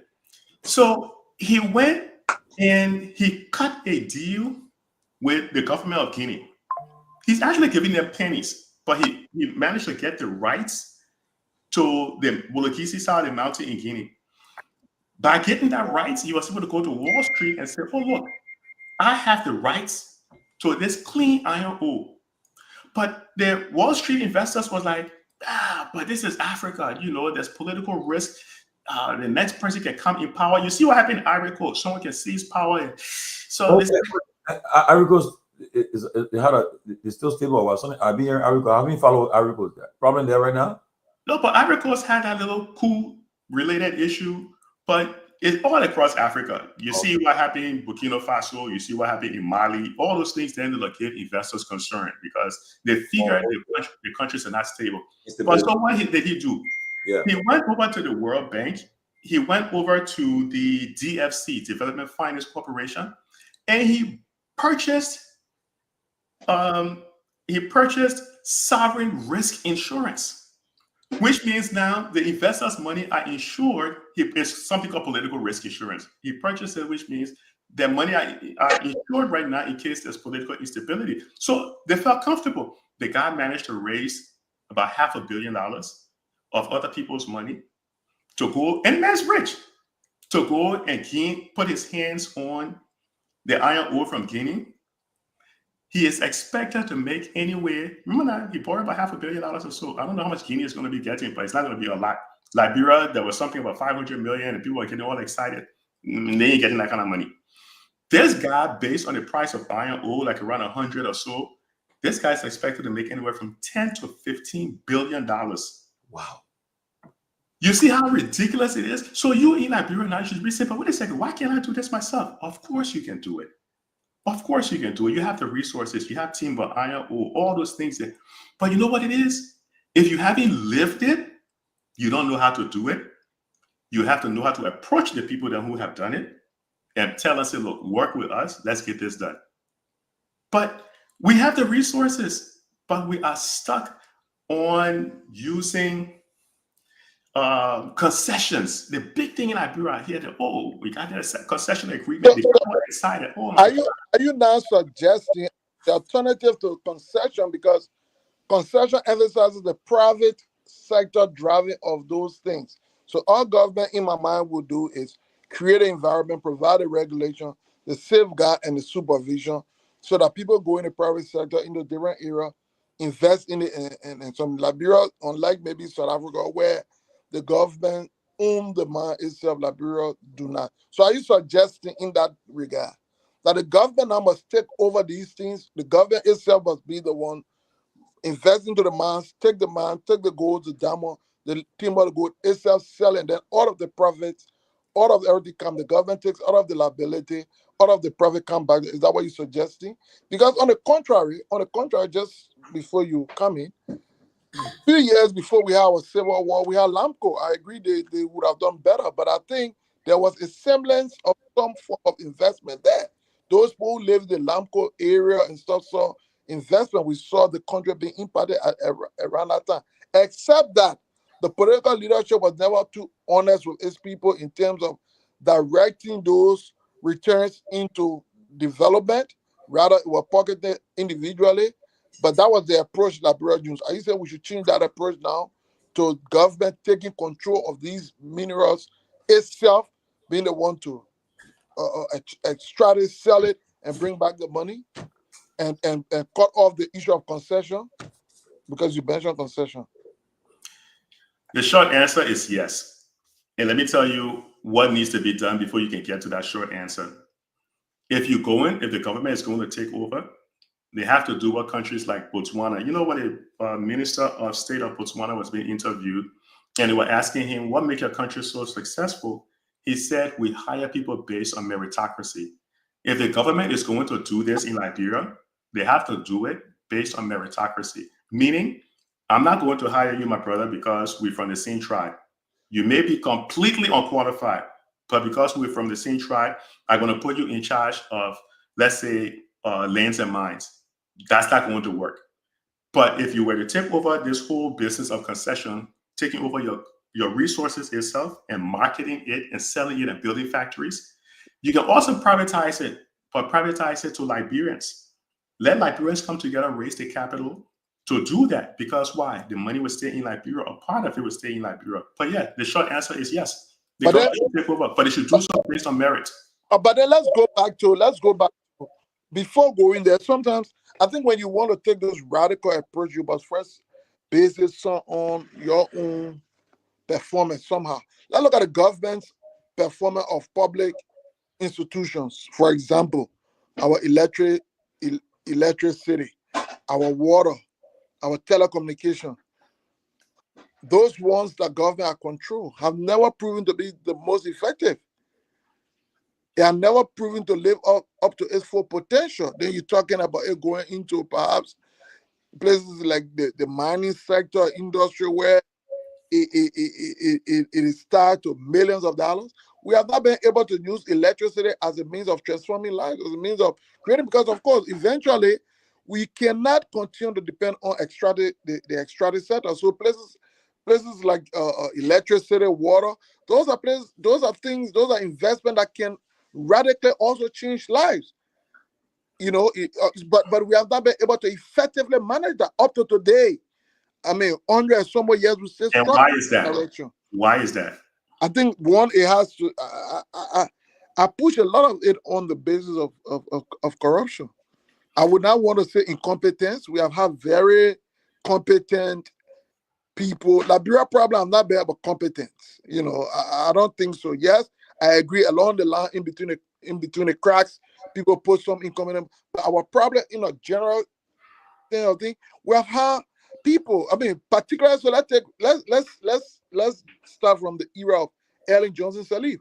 We saw a complete flow of diaspora Liberians who have had some of the world's best education coming back to the country, and up to this time they stay there. So of course you have that. You have Liberians from different backgrounds, all of the expertise, but that commitment to the nation, that commitment to doing the right thing, having happen. The guy in, for example, the guy in Burkina Faso, He's not using any sophistication in terms of education to make the changes that today the war is celebrating. No, I don't think so.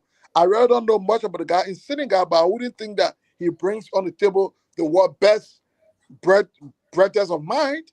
It is something much more than that. And I think that's what have been lacking in our country. That is why today, for example, sitting at the top of our country is one of the most experienced person. Very few could be considered to be as experienced as Joseph Boyka, having coming up through the ranks from a cadet to ministers, serving different agencies, 12 years in a room, as Obama would say. The man in a room is more prepared than the man who just deal with novels and books. Boyka won. Today he's at the helm of our country, but we still see the same mistakes. If we wouldn't want to call it corruption, but we still see the same mistake. So, it's just a frustrating thing that I really don't know. I really don't know, but we have a more than, yeah. Siliki, so here's the deal. You have to first look at those countries that have been very successful and say, okay, what is the secret sauce? What is the ingredient these countries that has made them successful? Because bear in mind, China at one time was poorer on a GDP per capita, meaning the GDP, the total production in the country divided by the population. China was poorer than Liberia at one time. Singapore was poorer than Liberia at one time. Than Liberia on a GDP per capita basis. Wow. Hong Kong, which is nothing but a piece of rock, was poorer than Liberia at one time. They were very corrupt. They were called the three tigers. Those countries are extremely poorer. Today, I would say back in maybe the 70s or so, Liberia GDP per capita, when Singapore started changing, when Lee Kuan Yew came in, when Singapore started changing, the GDP per capita for Singapore, I believe at one time was like around 2,000 per person. And I think Liberia may have been like around 600. That's when Singapore. But look at today. Liberia GDP per capita is like between 700 to 1,000. Singapore GDP per capita is 80,000. What happened? What happened? The same thing. Botswana gained independence, I believe, in November of 1966 or so. We've been around since 1847. Botswana just gained independence.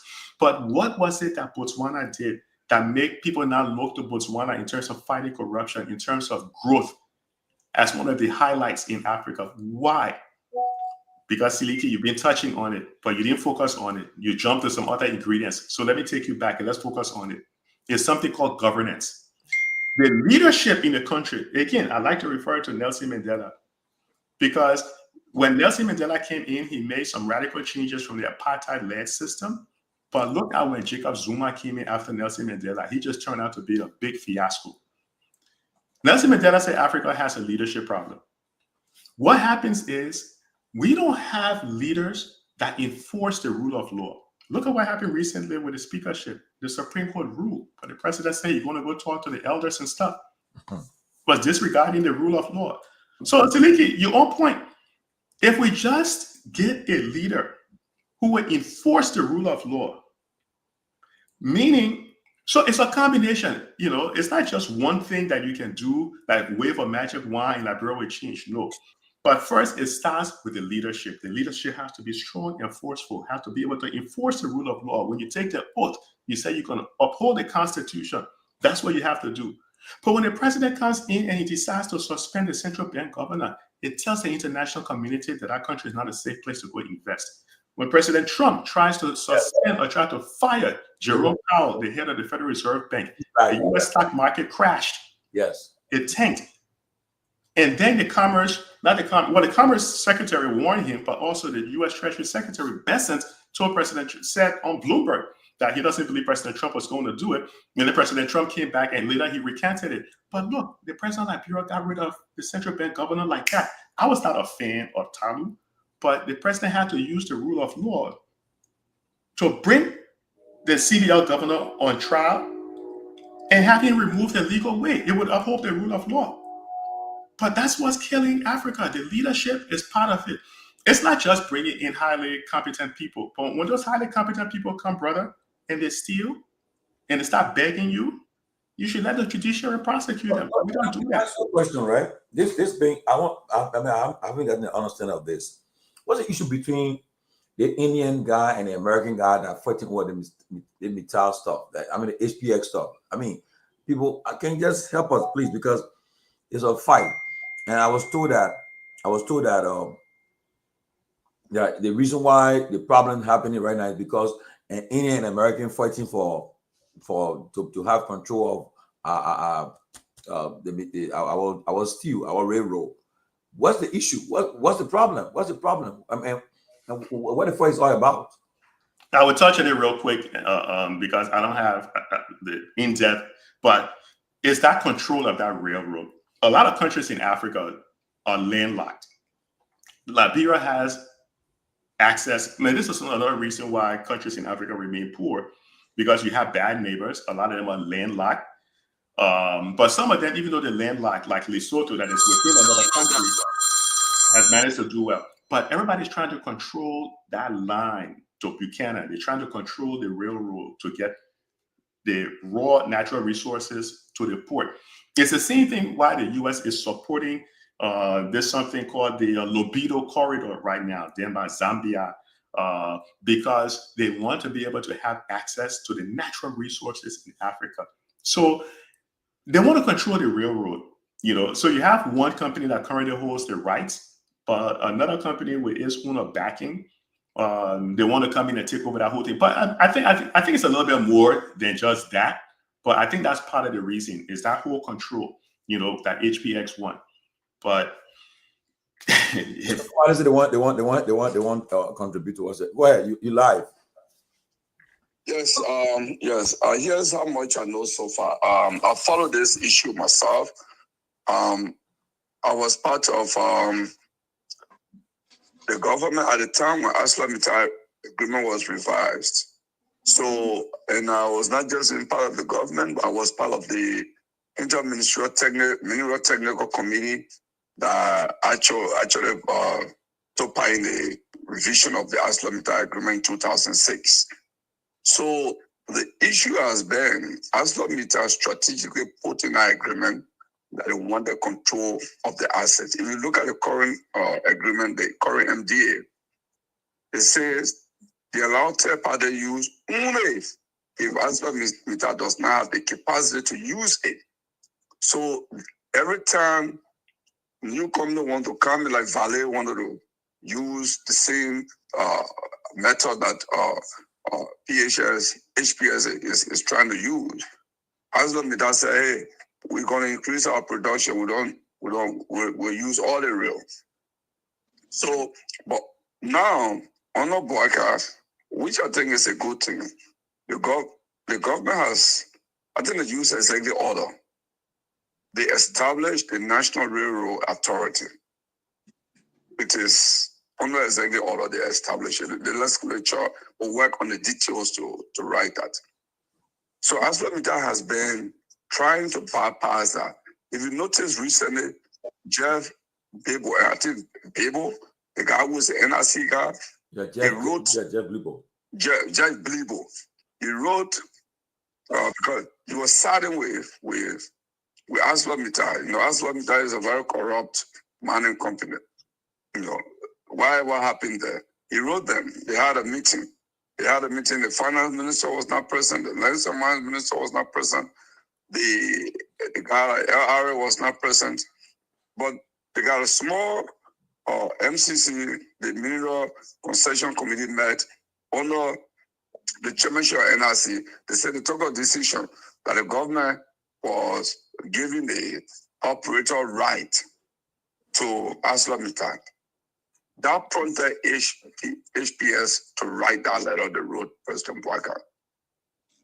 So, what is happening now? What is happening now?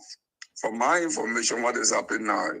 The government has decided that they will operate the railroad, and HPX will be allowed to build another railroad alongside, because they already bridged the place. So it's going to build it from there all the way to Buchanan.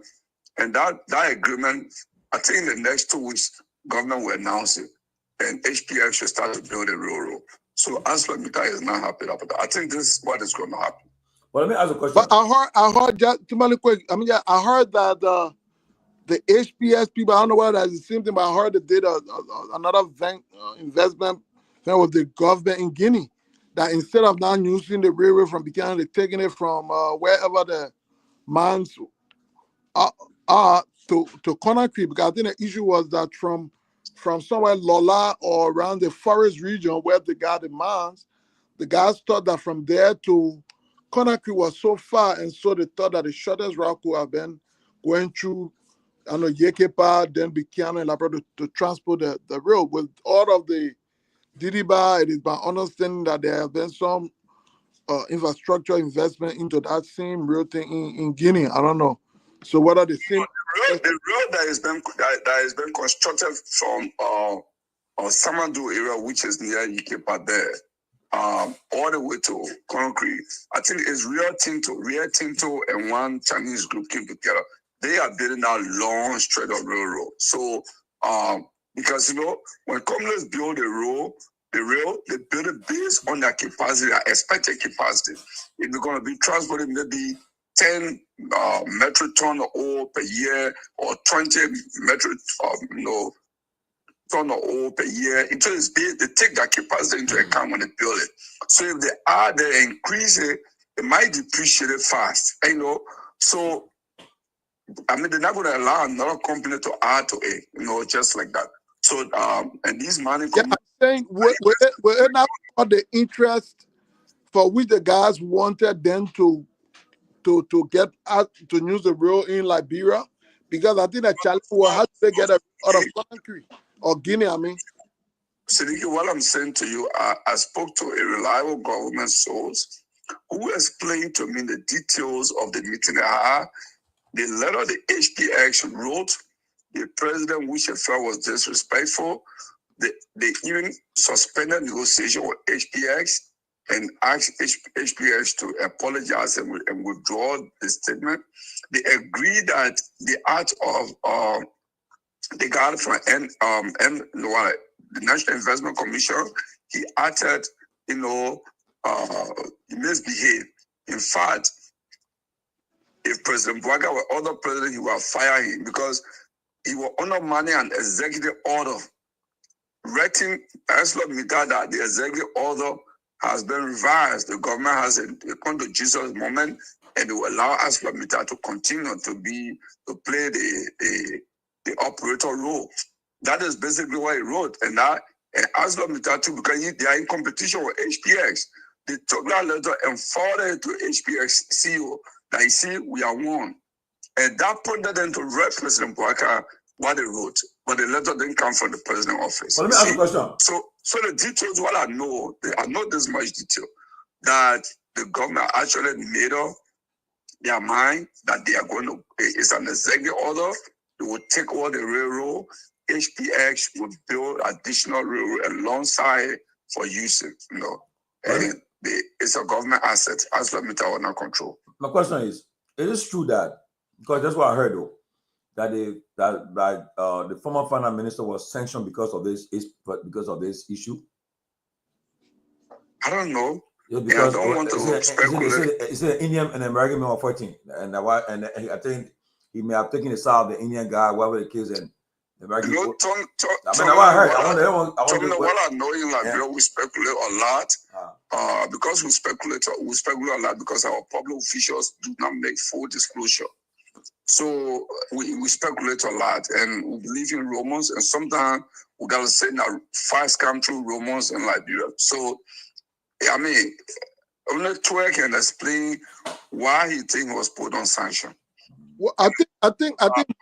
I'm sure what the State Department wrote, what the U.S. government wrote, or whatever, whether it's the Treasury, what it wrote, it speaks for itself. We can't impute any other reason to it. I believe strongly that most of those sanctions were politically driven.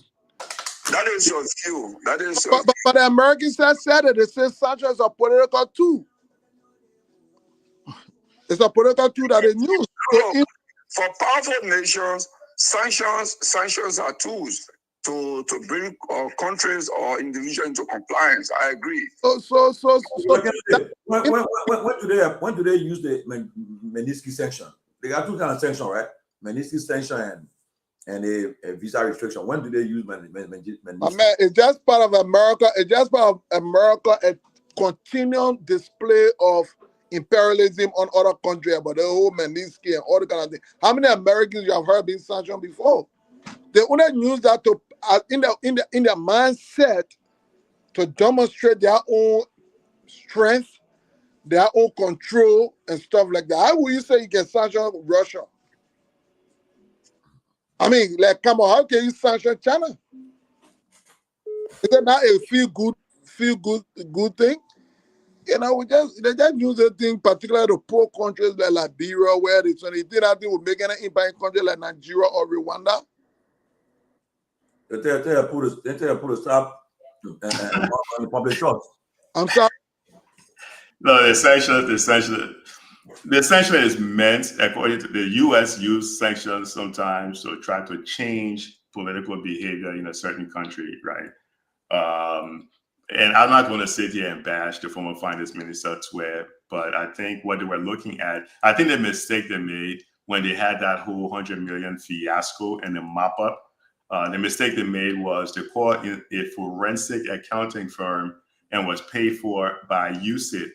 So the accounting firm came in and they could see firsthand the whole mop-up process and some of the irregularities. And those are all some of the underlying issues. But I doubt that if HPX was involved, then it probably would have to do with some bribe, similar to the whole Exxon, the whole, what's the thing that got Varney Sherman and global witness? The whole global witness thing, but the underlying issue with that, I can't think on what they were doing, man. But yeah, so it's not some imperialism thing. It has nothing to do with that. But you can't be making big mouth when you are taking handouts from the American government. So if you want to make big mouth, like, you know, China can stand up against President Trump tariffs. You have to be like the second largest economy, and you don't have to be relying on foreign aid. Then you can stand up and talk. But if you're going to be accepting handouts, then you can't be sitting there and doing this and doing that. Because Jefferson Pewee was hit with the global Magnitsky because of human rights violation. It wasn't corruption, it was human rights violation because of all the things that have been said and mentioned against him in some of the local press.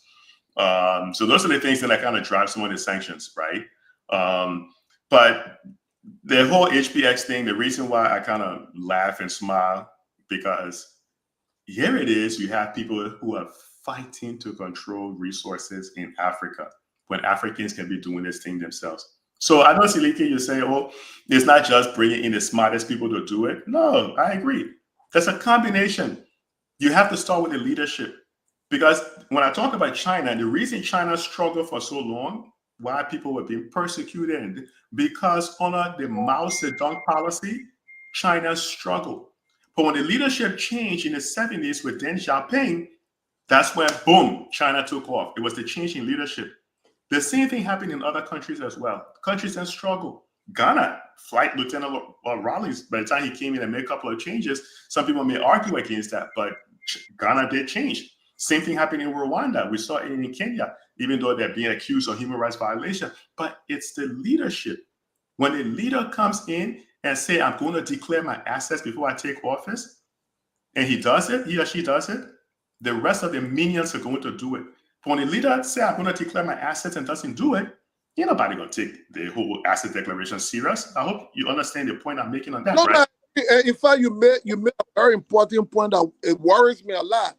And maybe right now, because we are in a moment of it, we may not see the effects, but it might go a very long way. Because when you find yourself a little closer to government and you know how people think when they are within a bubble, it makes you scary when you look at what's happening now. For example, I made that point on the issue of disregard for the rule of law, a very critical component that holds everything together.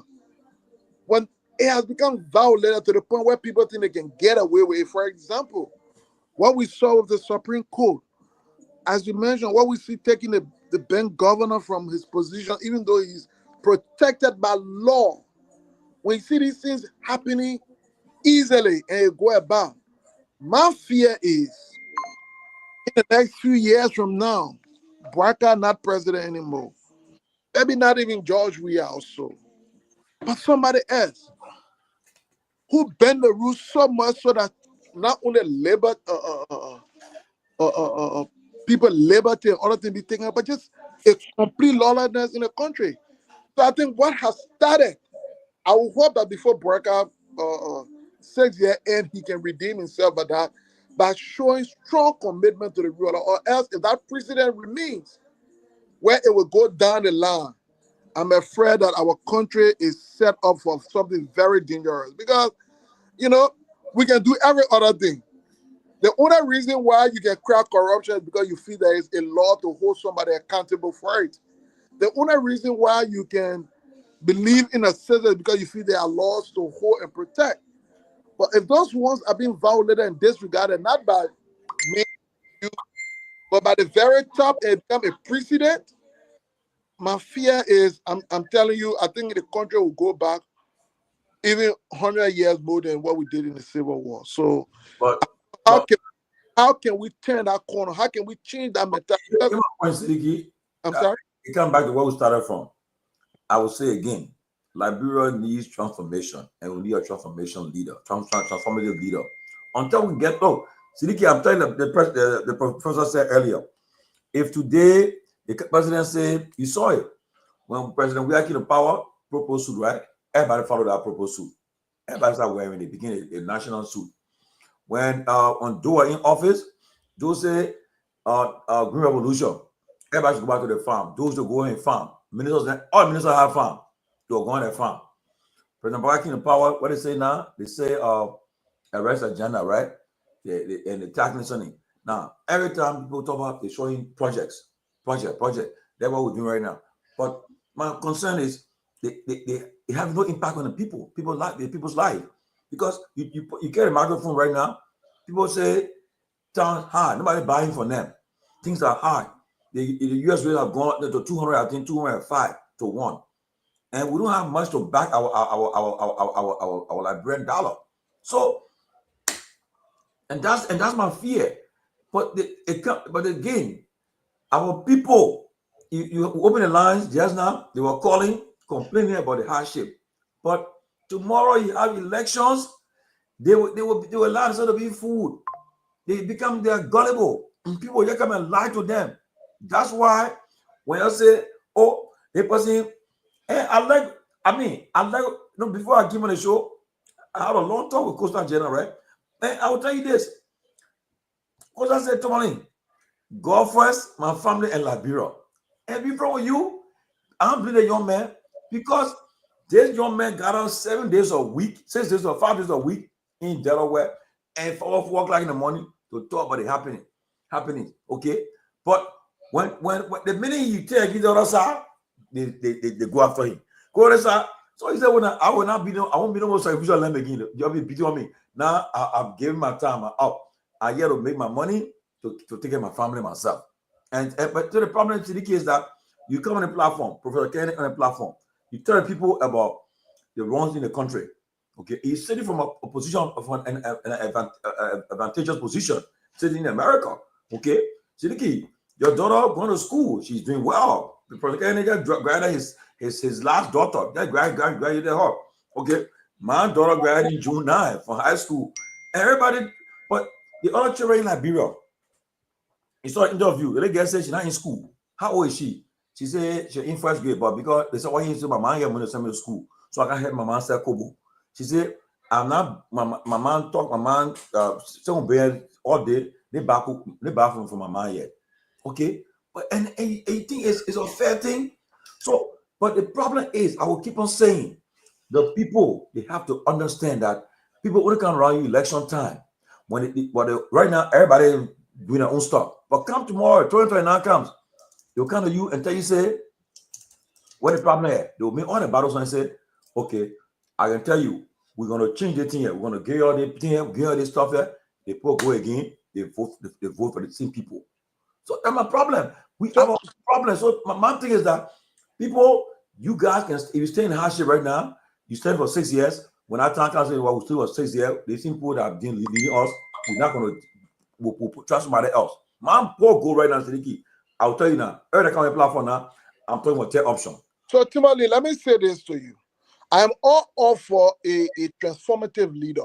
Yeah. I want somebody who can change the country. And listen, to be frank, I know it may sound a little bit, maybe I was much younger, but for me personally, the only reason why I had supported Joshua 2005, I had thought that he brings on the table some transformative mind based on his own experience and everything. I didn't expect that perhaps his transformative would be in the context of developing the skyscrapers, but transforming the country from a war mentality to a peaceful one first and foremost. So that reflects my own commitment to supporting a person who has transformative mind, who wants to transform the country. That is why, regardless of those who claim, those who allegation of being a brutal person, but I respect his approach to transformation. I saw within the few years that he was president for, I saw him making a fundamental break from what Torgbean did. He was not allowing government to own its own properties, building ministries that government will own as opposed to renting from government officials. I thought that was a radical and transformative move. He has started investing in sports. You understand what I'm saying? He talked about green. He talked about the green revolution. Let us go back to the soil. So all those are transformative things, as brutal as he was. But those are He's speaking as a. Let me come in 1 second.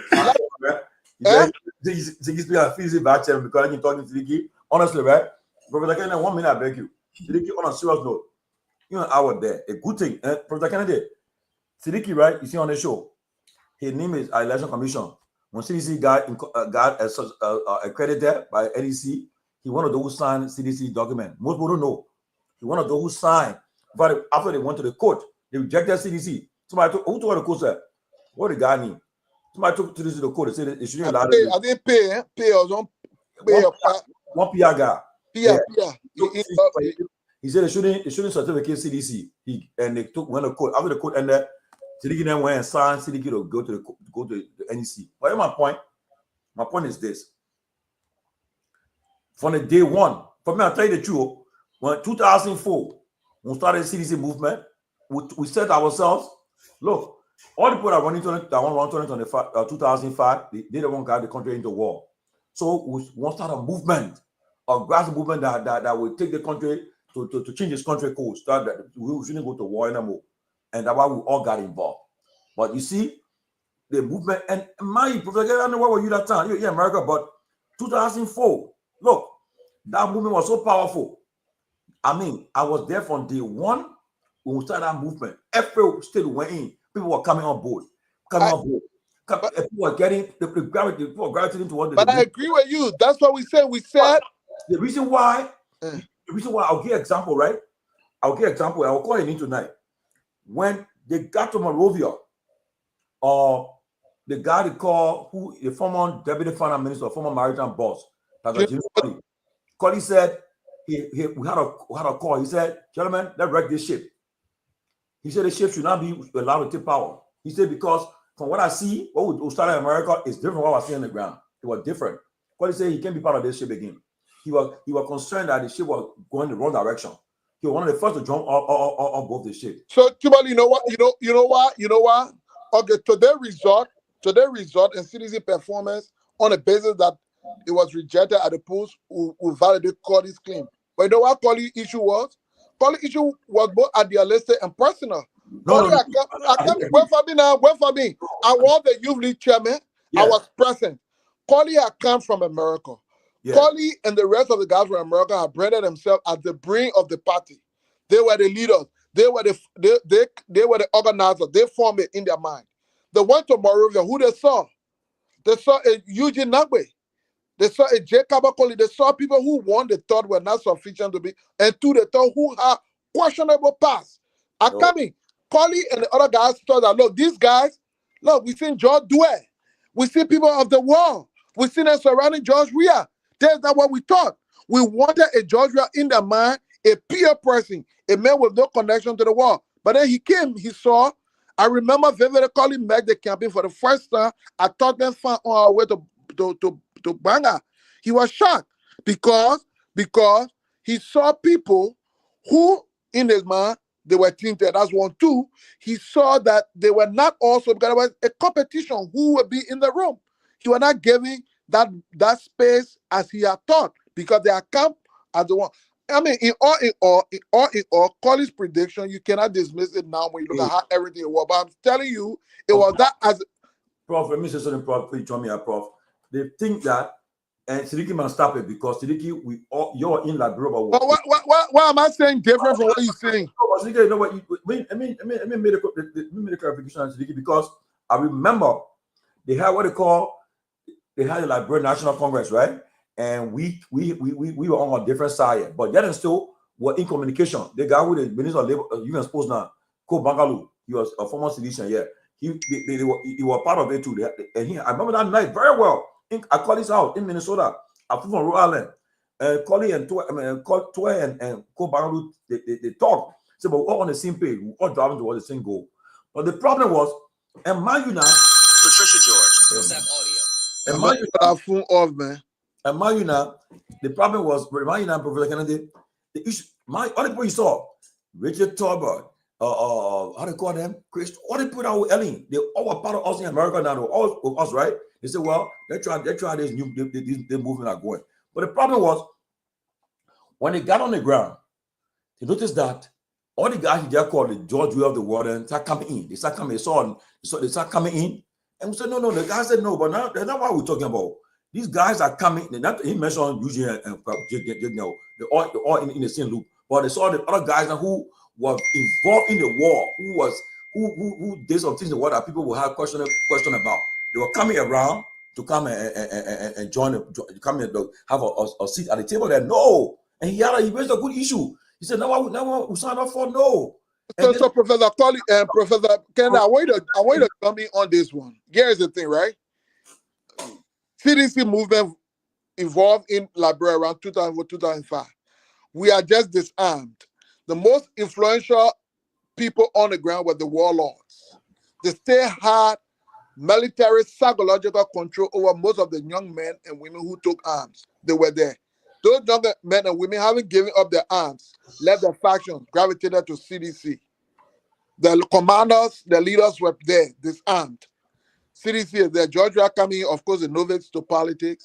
In the scene, people wanting to be president there. On the basis that he's a reconciler, he could reconcile the different sides. He could bring all the sides together. Tell me, how do you then resist those people from being part of a quote-unquote a national movement that was established, not recognizing party, tribe, or anything, but one that was geared towards giving a new Liberia, a new phase where everybody, the Guar man, the Mano man, the Crown man, the Mandingo man, everybody could find a space on the table. How do you then deal with that? Now here comes Colley and Toy and the guys who are ideological. We want a new Liberia, pure and clean, unconnected to the part, our terrible part. Those people who committed atrocity cannot be at the table. That was the view. That was the idea from Tomalin, George, and those guys after eating their hamburger and thing. Yeah, the reality on the ground. Yeah, the reality on the ground was that to control the narrative, to push the sun, you must incorporate. Because listen now, many of the youth who supported WEA were former combatants who hold either psychological fear or respect, at least up to that time, to their commanders. When I accuse them. But how do you say that how do you say, for example, how do you go and campaign in Nima Kante when the commander who get it meant will not somehow embrace you?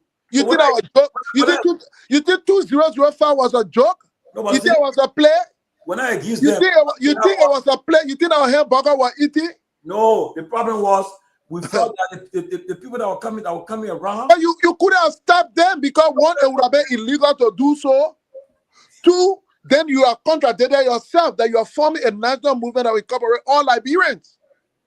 I would think all Colley needed to have done was to see how we can assimilate and embrace every side, brother. You couldn't.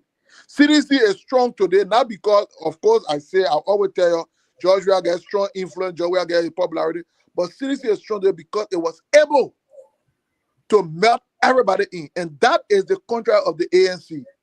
The same mentality. Let me go in real quick. Yeah, So I end on in 2 seconds. The same mentality with the ANC people.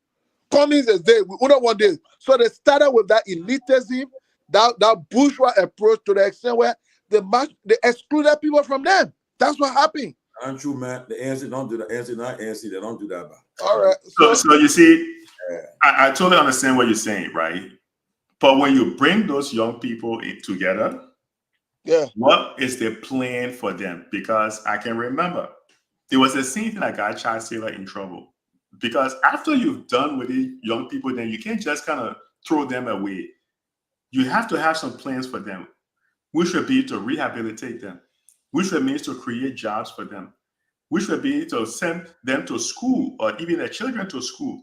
But the problem was Charles Taylor didn't have those things in place, and George Weah didn't have those things in place. So when you have and I totally agree that you need to be able to work with all different segments of the population and bring that in. Look, I'm not a politician, right? But I try to understand why people vote in Liberia a certain way that keep leading them back to where they started. They're trying to get away from being poor, poverty, to a better place.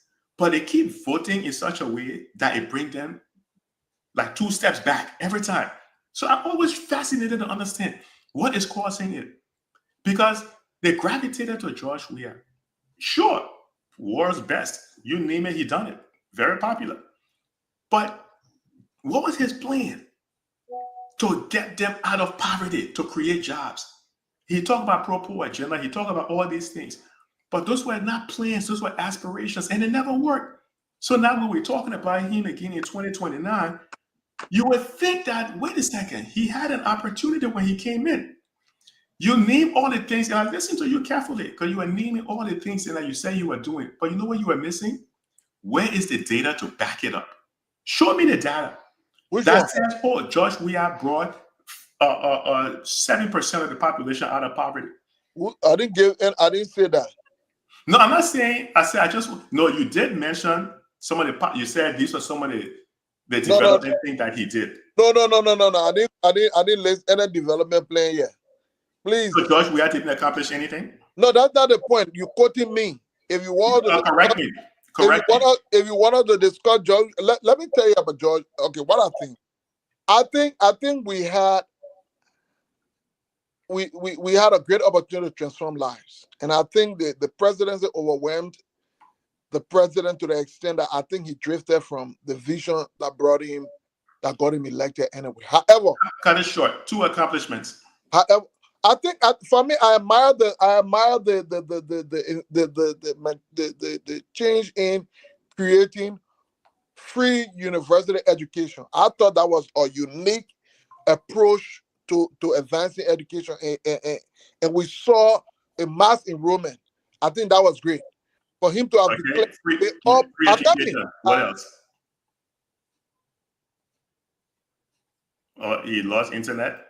You see, when people say free education, and I heard you, Tomalin, before I came on the show, you said it earlier. You have a lot of people in Liberia graduating from college, but when they graduate, do they have a job? It's great having a free education, but how do we transform? There are thousands of young people who have graduated from college, from high school and college in Liberia, but has that translated into a job? So I'm telling you, man, politics is killing Liberia. I'm always fascinated. I know you, bro. It's killing the country. It's killing the country big time.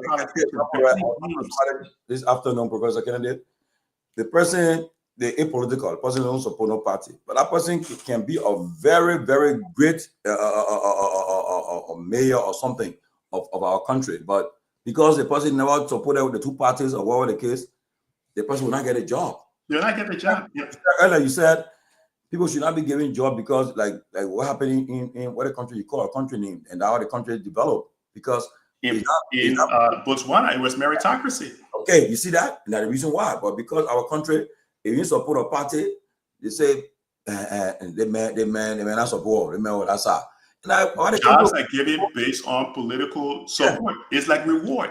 I don't want to co-op all of the time. I see Siliki, my brother here, my favorite panelist here, so I'm gonna pass it over to him. But I know G Gwen gonna be mad because she said I should hang around. I shouldn't say I have a meeting coming up, but I have a meeting coming up. But trust me, you are doing enough because today that Saturday, everybody having myself from here. I made my phone be buzzing. Fatima daughter is out of graduation. She been telling me, say, please, you gotta show up because I said I will pop in there. So yeah, I got roughly maybe in the next 20-30 minutes will be out of here. Yeah. So yeah, but let me say this. Look, Liberia, when we talk governance, there's a lack of accountability. And you guys probably know more about this than I do. Let me name a few things and you tell me if anyone has been. I'm sorry my thing went off. You know, no problem. I'm so sorry. They call, you know, the people be disturbing your line. They don't want you to talk, so they just be distracted. But let me say it. So let me name a few things and then you tell me if there's accountability or leadership in Liberia. How long since the fire at the executive mansion, I think it took place in 2006, how much money went into that? People used to know the executive mansion was used every year. Put money. Was anybody held accountable for all the money that was going to fixing the executive mansion? No. What about when Ellie Cochran did those recordings and she exposed all of the shenanigans going on? People were being recorded. Yes. Was anybody held accountable? Nobody. No cow. No cow. No cow collapsed. Was Robert Salif held accountable? You saw what about Mehdi Hassan? I was watching it yesterday. I was watching it yesterday when the boy asked Madam Sadi, said, your son was, she said, that's a blatant lie. L-I-E lie. Because the boy put on the spot. Your son Ben Rob, and she said, when Chevron and she says Chevron and Exxon Mobil, the phone that had no oil in Liberia, I already left from there for give me a break. Mm-hmm. Yeah, and that all led. Then we talked recently about the civil mining. You met global witness thing. Despite all of the sanctions, was anybody ever prosecuted? Impunity. The culture of impunity continued to permeate our society. That was our problem. On the smart and before you, on somebody can go to jail and say, look, the person was sent. Let that man recently in New Jersey. Where you need the senator Bob Menendez. How long they put in jail for? I mean, he's Bob Menendez got, I think, over a decade. Yeah. You see? And his wife too. So it's following. It's the accountability. That's what the leadership is. The mop up. The mop up was really shady. It's in the Kroll report. People have tried to dance around it and say, oh, no. There was this whole thing about wealth accumulation in Liberia. Certain government officials just overnight became very rich. We don't know. Yeah, it's a weekend. Why do you have a meeting? No, I always have meetings. Don't start no trouble. But let's get into some nitty gritty. Yeah. What about the 4 LRA auditors? Yeah. Albert Peters, Gifty. Yeah. Whatever happened to that? Well, investigator. I saw the report from the justice minister. He sent me a report, but he said, I think it was inconclusive. He said that based on the autopsy and everything, I mean, he just said, I think the case was closed, but again, people don't want to say it. What about Matthew Innes? Who? Matthew Innes, the deputy director of the CBI. I'm not okay, but Mr. Dickey can help us. Why you got Dickey can help us? You want to say a car accident or something days before some audit came out? No, but on a serious note, right? They say getting a man die from what is it? What from the carbon monoxide? I mean, and then according to I don't know, man, but I know the other non-carbon people was educated people. They will know that car 2 married people. So you see that in our situation. Yeah, it's not about assuming that was the case. I would think the president's the president comment that tend to downplay such a grave situation in my mind created a suspicion even more. Yes. You don't come up when serious nature of that happening that has a damning effect on your government. You see, that's where people take government for play, particularly to a government that came from a popular background, on the background of the people. You don't come out as the president of the republic to say, oh, they were having sex in a car. That should not be your best and your first response. When you do that, you leave a lasting suspicion on the minds of the people forever. Even assuming that those people were not killed, they were not murdered. But you don't do that. You don't give those kind of flimsy excuses. I agree. When death comes, so up to today's date, the death of those people become a dark cloud on the history of CDC. Even if they were never murdered by the national government, it's simply because the way you treat it, the way you communicate with it, I think that was poor and miscommunication. So now, Tomalin George, I tell you this: we come on this show. I am a leader of one of the leaders in CDC, but when I come on the show, I come on the show to do my best to be as objective as I can be. And I'm just going to end on this by saying, the performance of CDC is not one that I'm 100% proud of. But I will not dismiss some of the radical things that are saying, because that's what we wanted. When we are made universal education free as a little flaw, that process was that needed tightening. But I thought that was the approach. People in Liberia, Liberian citizens, should not struggle to go to the University of Liberia. Students should not be going from office to office begging. So we thought when he said going to university was free, we thought that was the mentality. That was the idea. That was why we wanted CDC to create an environment where the people from Western Nukuta and everywhere could have access. So we thought that was one, and that's one of the things I applaud him for. I think that was a radical approach. So I'll be happy today if Joseph Boakai can come up among all of the things and he leaves and say, look, at least medical services for Liberian citizens who are not IDK will be afforded. Once you go to the emergency, you must be treated, and perhaps later on you can be put in a system where you will not be turned away from hospital. You will not die on the street because you cannot afford. Those are some of the things we thought that they should do, and I think that is something we must give we are credit for that approach. And that was the idea. I give credit for that paying the wire fees and the university is something, but I mean I give credit for that. I mean honestly, to pay wire fee because every day people are asking us to pay everyone my wire. It was so embarrassing. Yeah. At the University of Liberia, Subu win election all the time because they were full scholarship for students coming in and stuff like that. How much was the credit at the time? Enrollment increased at the University of Liberia. I mean, you agree that CDC I mean, they could have been far different from the UP government, right? They could have done far better than them. I think at some point within we became complacent and we dropped the ball. I think at some point we dropped the ball. But the reason why CDC own mistake today tend to be dwatted under the carpet is because the expectation, okay, obviously John Weah came to the presidency with that many people thought that he could deliver. And so yes, still he was the president, he needed to deliver.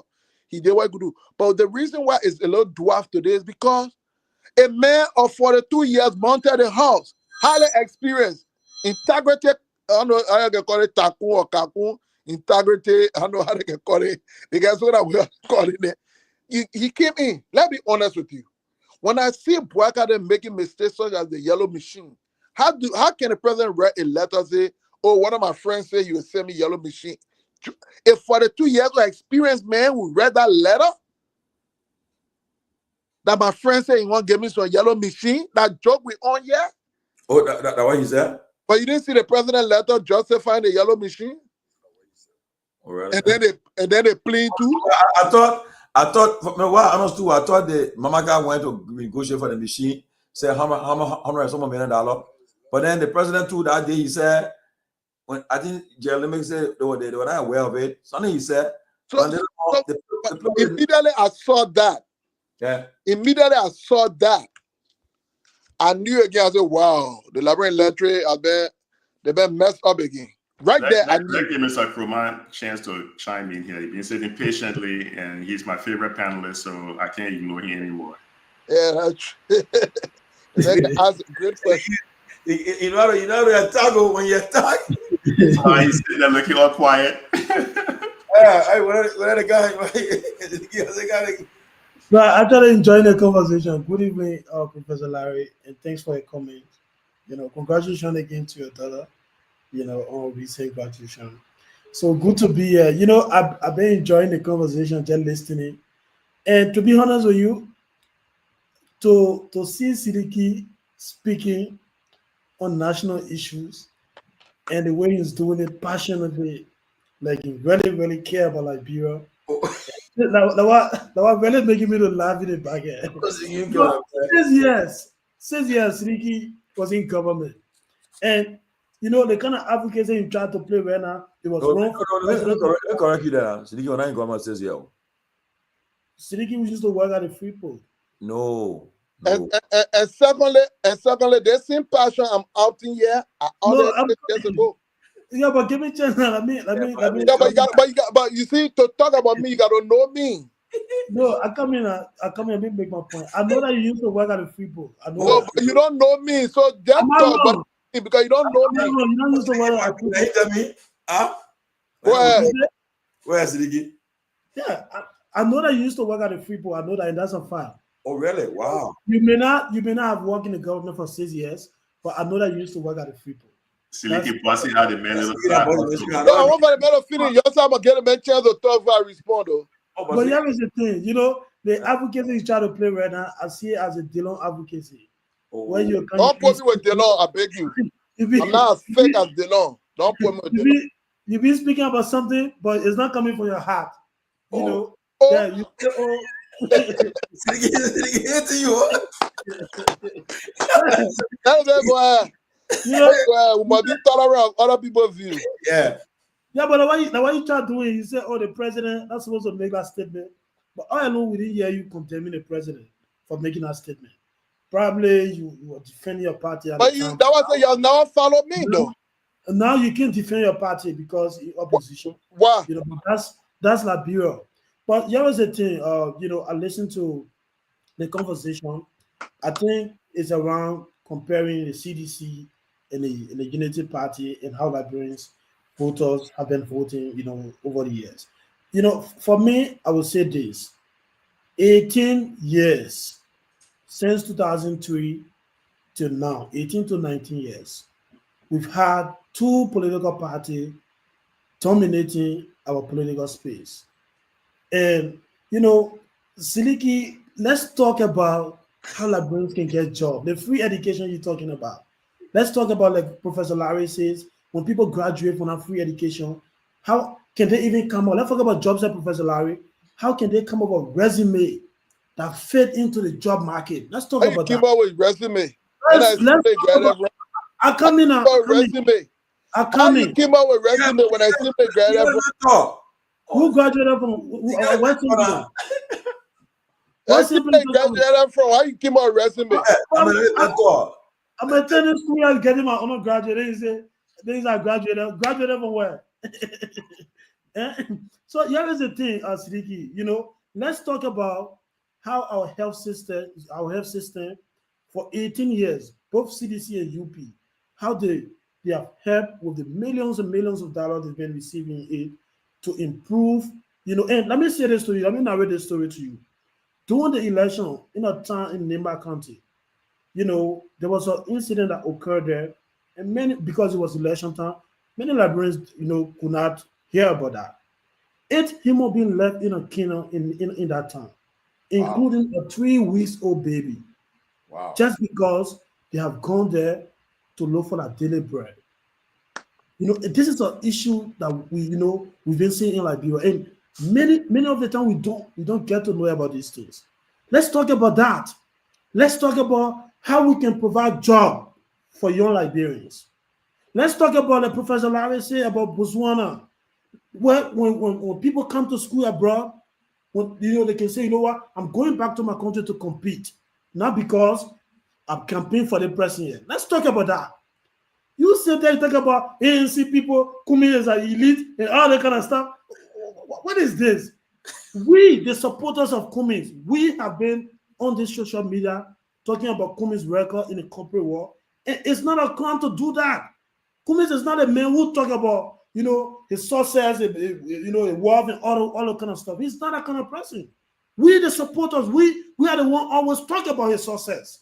And to do this, we always doing it on a good intent, not because we want to brag. We do it to tell Liberians that, look, when you want to elect people, look at the past record, the past performances. That's why we do it. But every time you're accommodating, elite, about the ANC party have not been able to have. So, okay, we agree now. So you guys who have been your message of resonating with the people, what have you done? 18 years. Simply because Cummins can say, you know what? I criticized CDC for 6 years, and today I will support them because they will give me a good chance in 2029. That's why you call elitism. Can I answer? It's on principle. It's respecting. No, let me say this to you, Professor Larry. This is the first Liberian politician I sat with in a meeting. He said, look, guys, I can't campaign against this person for 6 years. He said, at the last campaign closing we did at 8 years, my wife and I, we showed a rare color we gave to President Weah. He would not vote. Then now I should be the one going to places and say you should vote for. He said, we'll break everything I stand for. CDK and the CDC people can't do that. Liberian people are only watching, it was in the back. This is why they call him elite. He's a Congo man. He's not part of the common people. Because this man always set the bar high. Setting the bar high, and they consider him not to be different from other people. But Siddiqui, let's talk about what the CDC and the UP have been able to do. Professor Larry just asked you a question. You said, you couldn't even... Listen. You see, that's what we should be talking about instead of elite and all that kind of stuff. So Rwanda Siddiqui, listen. I'm not an opponent to Mr. Cummins. I respect him for his achievement. I respect him. He's a fine gentleman. I've had a couple of different meetings with him. I admire his achievement, and that's something I would like to also achieve for myself. I think he's a great Liberian, patriotic Liberian. He fits in the national discussion, and I think he possesses everything that qualifies one to become president of the nation. I do not come on the show trying to bash Cummins. I was going to draw a parallel that when you argue about a third party, do not argue on the default of CDC and UP. Argue on the vision that you present. Like I said to the earlier caller, do not say we'll win Real Madrid because Vinicius and Mbappe not playing, but rather we'll defeat Real Madrid because we have put in place a fast strategy that enforces our capacity to attack and our capacity to defend. But when you say, okay, we'll win because the other goalkeeper not there, they call it victory by default. And if you play like that, you plan to fail. And that's what I see the conversation surrounding third party evolving. They're not saying, look, the new Liberia, we are going to make hospitals free because we think when you take money from this place, that place, it can happen. We think when you stop corruption, I think at this point, I'm the only one that can do it because one, I work so. We're not seeing that conversation. Rather, what we see is this: Garguah faith, Garguah faith, Garguah know the Garguah. No, tell us why. Because listen, people are moved on hope. For example, when you want to buy gas or gasoline, and you at your house, one is being sold for 50 cents, and 2 blocks down the road, one is sold for 40 cents. Even though it's 2 blocks down the road, but you attempt more to drive that 2 blocks down the road to get a gasoline for 40 cents. In other words, people move by positivity. You can't be dwelling on Weah's and Braga's failure as the basis of propelling your own rise to power. And listen now, you ask me every day why we are done. Okay, perhaps we may not be able to say, even though there are many things, and so but I'm also saying to you, what do you offer? You want a woman, you go to the woman, don't tell the woman, say, oh, your husband can beat you every day. No, tell the woman, say, I will pour you in glass horse. If you ask that question, you're being unfair. Because it's a only candidate who's been able to explain. But Hamed, I'll be honest now. I'll be honest with you, and I'll be frank. If you want to be, you say you're very objective, right? Coming with the only candidate that he and this boy, he and money back that traveled through the length and breadth of Liberia campaigning, and he campaigned telling his vision what he want to do Liberia. He said on day one what he would do. He said everything. He made a plan, go on his website, everything was there. So to tell you about how many people can say If I'm most of the So Timberley's money. If I was consulting, as a political strategist, if I was consulting with the communist campaign, I would think the message delivery so that it resonates. So listen, it's not about you putting all these papers on website. It's about how it resonates. For example, let's take Donald Trump. Let's take Donald Trump here and Hillary Clinton. Each of them presented different platforms.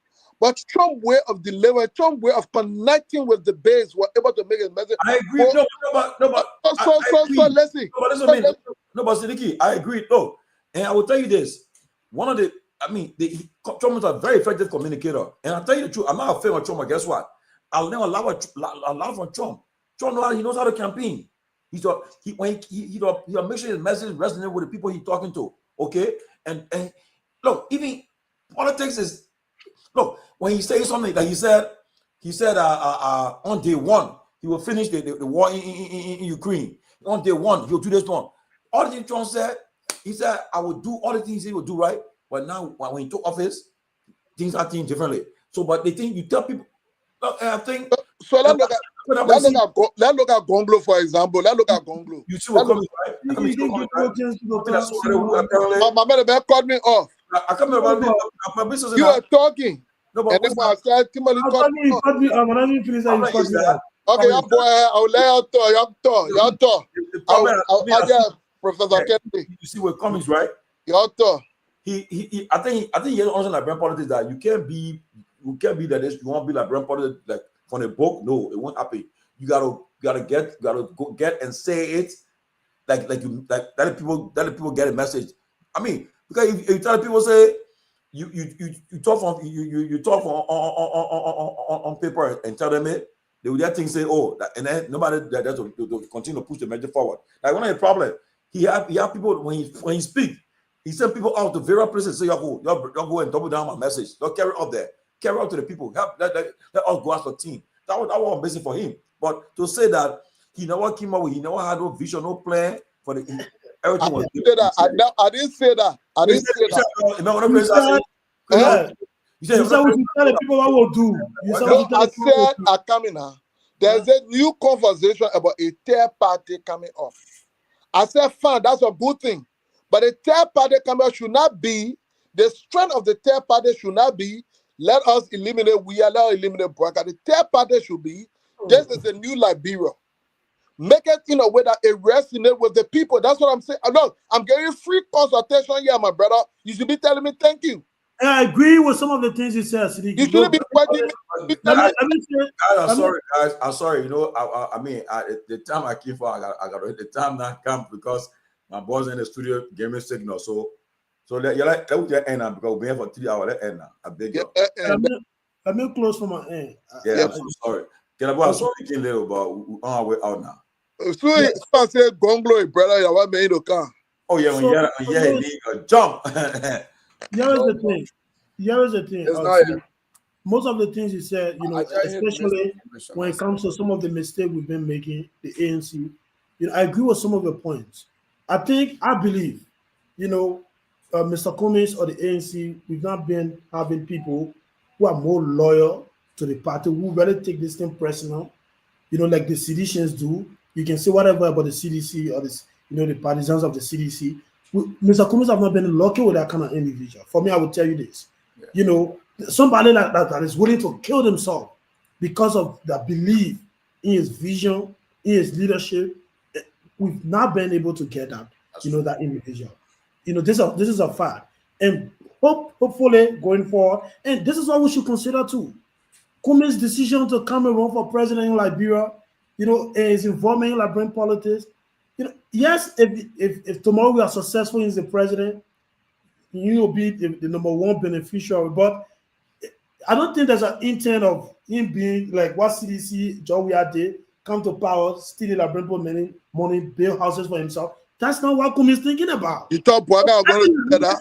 Every Liberian should bring this mindset. You thought Boaga are going to be stealing too? Oh God, give me a chance. That he closes statement. Let me close. Okay.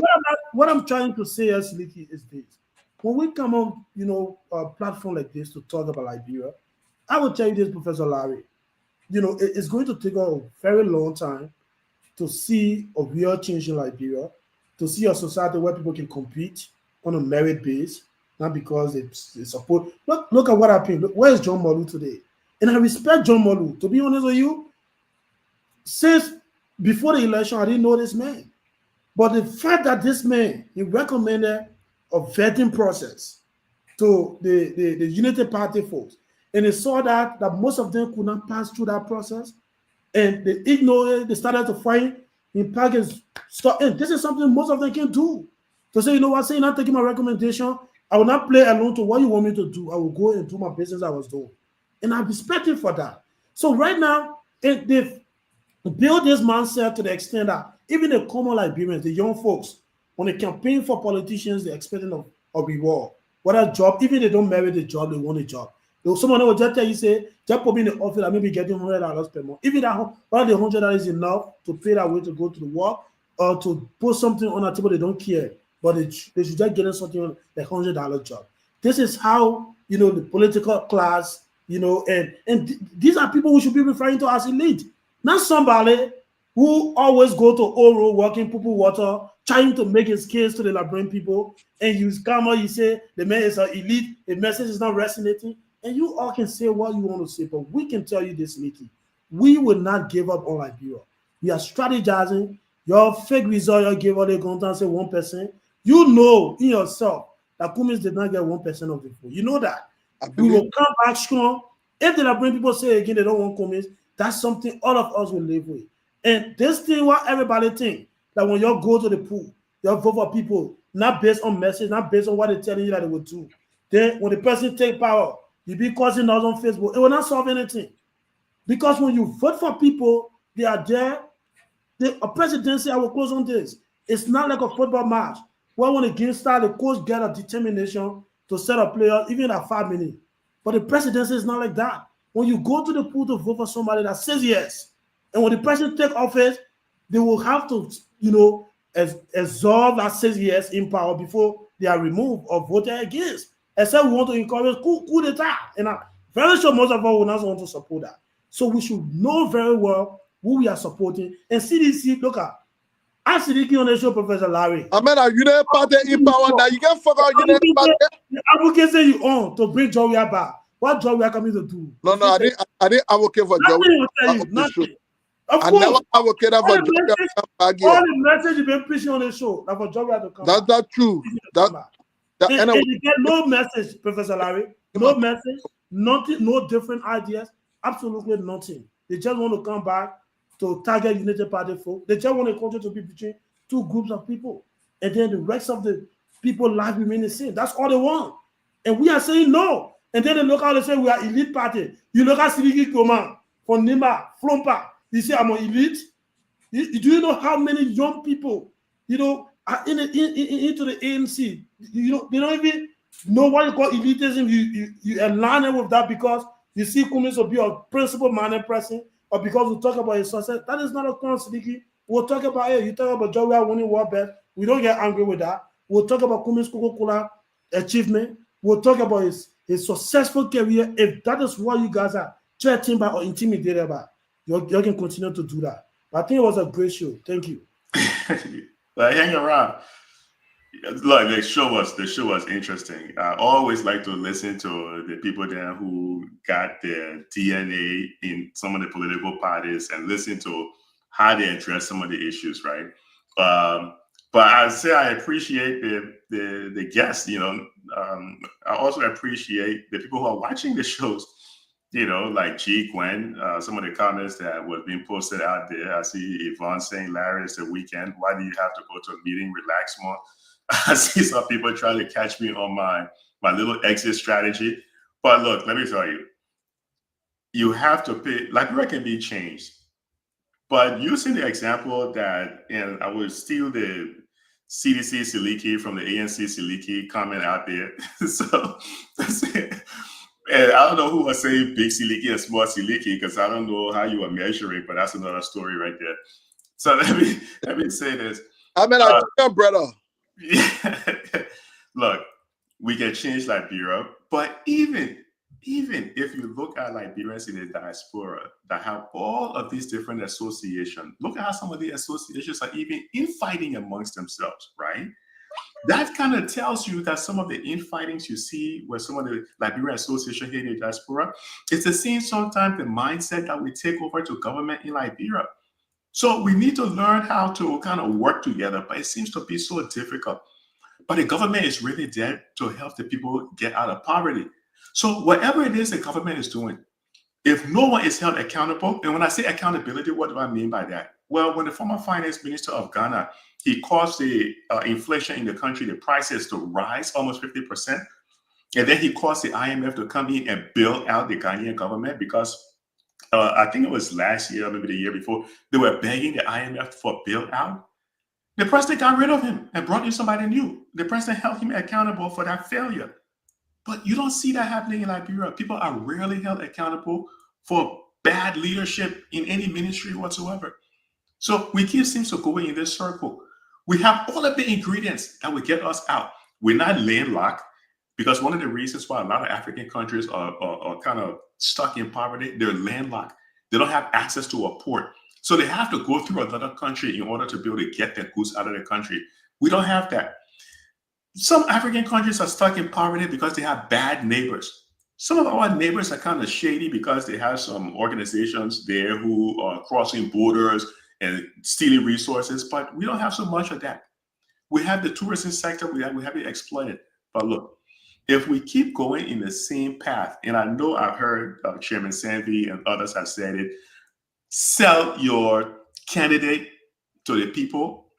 Don't sell so much of the bad things the other people are doing, but kind of sell your candidate, the goodness of your candidate to the people. But I think it's kind of difficult to do that without mentioning some of the flaws of the other candidates that not seem to be doing the job.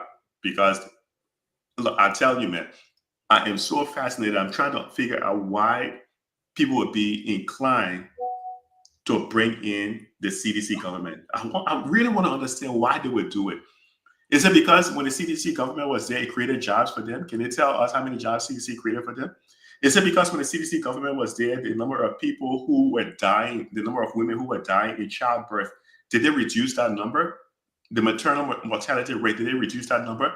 Is it because when CDC was there, the number of young children under the age of 5, the infant mortality rate, the CDC kind of made that a little bit better in terms of reduce the number of children dying before they hit the age 5? We don't see the numbers telling us that CDC did all these things. So why are we asking for CDC to come back? I don't know. So I don't have the answer to that. But if I were some of the other candidates, I would take the time to put people in the county and start asking these questions. Why did you vote for this person? Take a poll, take a pulse of the entire country. It's early now. And you don't say you have to do it because you're doing it for ANC or CDC or UP. It doesn't matter. It can be anonymous. Travel the country and just ask people why they're voting for certain people so you can get the data. And then bring all of the CDC Siliki and the ANC Siliki and the math genius guy over here, and all of these political pundits, bring them together and say, look, these are the numbers we're seeing from the poll that we did. People are telling us in Nimba that they're concerned about unemployment. People are telling us they're concerned about this, healthcare. And then see how you can mix those numbers with a political statement to capture the people. But I mean, that's just my understanding. That's what I would do. Some of the things I would do to understand. But I'm so fascinated why Liberia, with all of its resources, remains so poor. The poorest country in the ECOWAS region right now, that's Liberia, despite all of the natural resources. So, normally I'm not here on Saturday talking top of that, but I saw you guys then talking. So let me swing it over to Kehleboe. Yes, please. Thank you, Larry. I saw your message. You responded to my message I sent to you. Yeah. But here what I would say, Siliki, contrary to your perception, I didn't come because somebody gave a misleading information about my brother. My brother has many defenders. But I came purposely to respond to the question you asked, Siliki. The third party option, that's what I'm here for. And I think Professor Larry has made a case. Under the Unity Party government, he gave the two different sources, probably there could be even more, that over $16 billion of aid in different forms, in different categories, came into the country. What did they do? There was no leadership. The government was sleeping. If you look at the health sector alone, by 2016, they had more than $350 million in the country.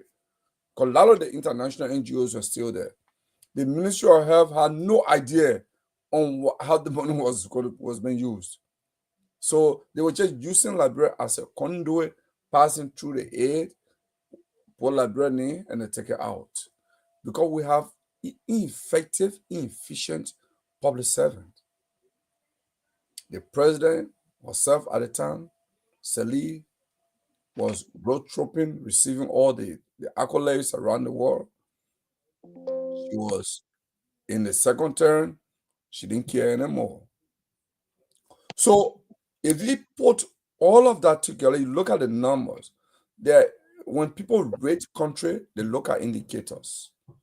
If you list some of the key human development indicators, if you list them, the reason why Liberia is ranked at this point more than 18 years after the war ended, and with all the money that came in the country, the reason why Liberia is rated the 8th poorest country in the world is because of CDC and Unity Party leadership. This is why it is paramount, because you are looking for reason. You say we should get reason.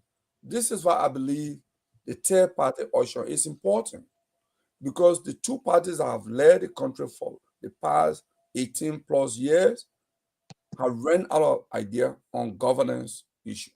They don't know how to govern. They lack economic policy. The economic policy, Professor Larry can prove me wrong on this. You can challenge me on this. For the past 20 years, what the two parties have done is to rush to the World Bank for loan or the African Development Bank for loan when they have resources that they can even use that resources in many ways to grow their economy. Yeah. They don't have that idea. So they are minimalist. What a time. Their vision is very small.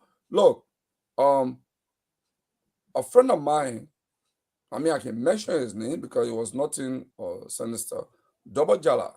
He and I had a discussion when Ellen Johnson. He's the head of when he collects all the money for the government. When the Liberian government took a loan to rehabilitate, to repair Monrovia Gantor Highway, because that was a repair. The pavement was already there. They did not expand the road. They assume and that is a Liberian mentality. We are small thinker. We don't have big vision. They didn't envisage that this country, maybe in the next 10 years, will be more than 7 million people. Just round on this. Yeah. So they took and spent. If you look at the cost of rehabilitating from Monrovia to Guinea-Bola in Gantor, you open your mouth and say, why wouldn't we just expand the road? Why didn't we just build a 4-lane from Gantor straight there? If you look at the trade taking place between West African countries, some of them passing through Liberia to Sierra Leone, from Ivory Coast, they're delivering goods to Freetown, and the road is so narrow. This is why so many accidents take place on our road. Every single week, 2-3 accidents, fatal accidents taking place on our road. The road is very narrow, and the pavement is good. People are running. So, Sidiki, that is my answer to you. The third party option is justifiable because you guys in the CDC, in the Unity Party, lack governing idea. You're running out of it. Sidiki, I beg you. But 1 minute, Tomalin, they close the show. Hey, man, Sidiki, I beg you, we gotta go. Yeah, 1 minute, close the show. Let me just say this. Yeah. When I come on this show, I do not pretend to be the spokesperson for George Weah. I would think you would even get angry if I attempt. But we're not talking about George Weah. Wait for me now. Let me do my closing. Neither do I claim to be CDC spokesman on this show. What I will not do, however, is that I will not shy away from my political identity. And where I think I have information about what CDC might have done positively, I will not shy away from sharing thought on it. So vice versa in any way. Yeah. Having said that, I'm saying the idea of a third party is a welcome conversation. But if the third party base is strength on the base that Georgia should not be in a race, or probably then of course they start failing even before they start the race starting. Let them bring something convincing, let them bring something more tangible. And I think with that, we can have that conversation. But to just start by, then but I tell you, I agree with you, Sidiki, but Professor Kennedy said something very profound. Somebody just off the somebody I remember come back. And that's a winning message. What he just said. You're not a politician, but he just showed his brilliance though. Winning message. You should not Sidiki just also said, don't attack the go be direct and attack these the UP and the CDC, right? But he said something. He said, when you go to the people in the rural areas or throughout the country, you ask them, okay, why you voted for that person? Okay. I come in now. Have this what you voted for? Have anything changed? Have the mortality rate in the country? How many people? What the rate of people that are dying before they reach the age of 50? Ask the kind of questions. The basic things that are affecting the people's lives, that impact their lives. That way you should be asking them and tell them, so, okay.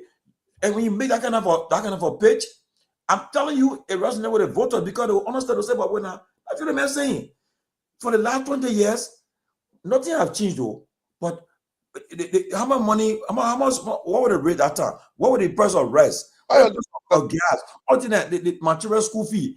Why I can't say material in the private school again? Why they go public school? Why material not in school right now? You start asking these basic questions there, and you realize that yes, things are not changing. For me, going forward, I'll say again, my whole future now focus now is alternative.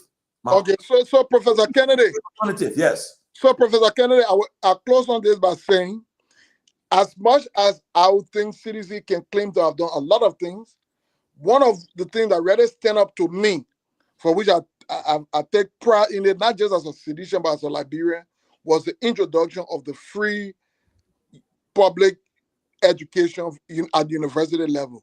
I would think this government, future government, can only build on that if education becomes a priority, where not that we'll make university education free, but we'll make it standard, and then eventually we'll allow it to come down to high school education. Yeah, but we think that if we can at least use the natural resources of our people to ensure that access to education is not one of privilege, it's not one that you must be amongst the wealthy of family, that you can get from high school to university education on the basis of your government. I think that's a good thing, and I think that was a remarkable and radical transformation. Yeah, but and that is one of the many things CDC did that I take pride in as a Liberian. In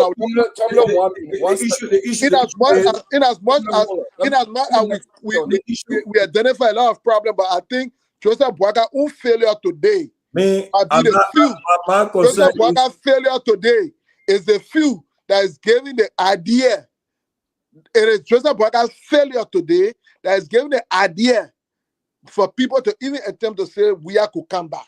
No, I think because of my strategy on is that I would take. Thank you, Mama, but you finish talking. I think when the professor play book. My thing is but you finish talking. Y'all will not be talking. End the show. End the show. But Tomalin, you talking. He does not even know why his own government. I'm thinking it for the professor. The issue is why you got? Oh, I was saying let's all. I said that was profound to me. On a CDC government. For me, I'm not attacking anybody, but my point is more than any other. When he play book, the reality is that tell me, ask the people there, Give me the statistics. What have been the unemployment rate? How many jobs have been provided? But have a grassroots movement to do that thing, brother. But man, I'm telling you now, my goal is, and I will push that goal. I will send people out there to tell the people there, you're educated poor minds. My man, you are a solution in disguise, man. Eventually, you come back to your party. You know how long when you are solution in disguise. Start with the people on the panel. In the chat room. Eventually, Tomalin George will come back to his man, his mentor, his leader, his teacher, George Madden. We are. Let me say this, guy. Lord Tomalin needs to end. I hear all the things you're saying. When Japan was being rebuilt after World War II, one of the engineers that went there was an American engineer. His name was W. Edward Demings. Demings said, without data, you're just another person with an opinion. So what you're saying, free education, this, but the data to support whether free education was quality education, whether free education was job empowerment education, you don't have the data to support that. So why it is free? If I was the wrong policy, that's not my argument. That's the policy. Yeah, you see, people like you now, people like you can come now and tweak it and extend that policy. Was a wrong policy. But the idea, what I'm saying to you is this: that was a problem. People could not afford to even go as cheap as the University of Liberia was. People could not afford the fees.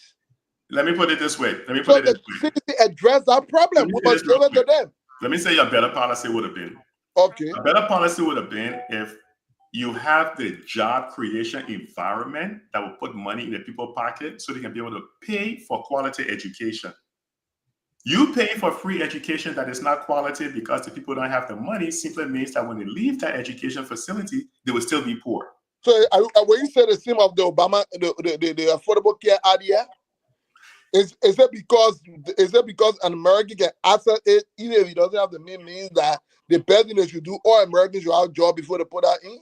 Is that what you're saying? No, you see, let's not get into the Affordable Care Act because it's a complicated piece of legislation. It's complicated, but it can be improved. It's not the same. It's not the same logic. But let's just stick with Nigeria because that's a government radical policy to provide assistance to its people. Think about the point I was making. If we had an environment that creates jobs, a lot of young people in Liberia will be able to afford. If we put money in the education system, we improve the facility, we improve the teachers, we improve it's not raining in classrooms. They have access to the internet and all that stuff. And you create jobs, young people will be more willing to spend the money. Even if you set up a student loan program where they know that they can take student loan and get quality education, get a job after that, and be able to pay back the student loan, you will improve the overall system. Professor Kennedy, you're talking from the book, you're not talking reality. It is reality. You see, that's reality because you don't think it can be done. 18-19-year-old boy from high school in Liberia, even 20-year-old, you say you find job to go to university. Professor Kennedy, that's a poor country. This guy who's talking doesn't know what he's talking about. You see, I don't know what I'm talking. Kehleboe, but Kehleboe, I don't know what I'm talking. Because you disagree on my opinion, you say I don't know what I'm talking. Because you don't agree on my opinion, you say I don't know what I'm talking. No, Kehleboe, I'm disappointed, man. Because you don't agree with my own viewpoint. Because you disagree on my viewpoint. Now you say I don't know what I'm talking. Because you know what? Is that a third-party mentality? No, if you disagree with me, is that a third-party mentality? Because you disagree with me, say I don't know what I'm talking. Because you don't agree on my view, then you when I didn't go to my meeting. I was teaching. Why you talking? With quality of instruction. All right, good night. The quality of instruction drop.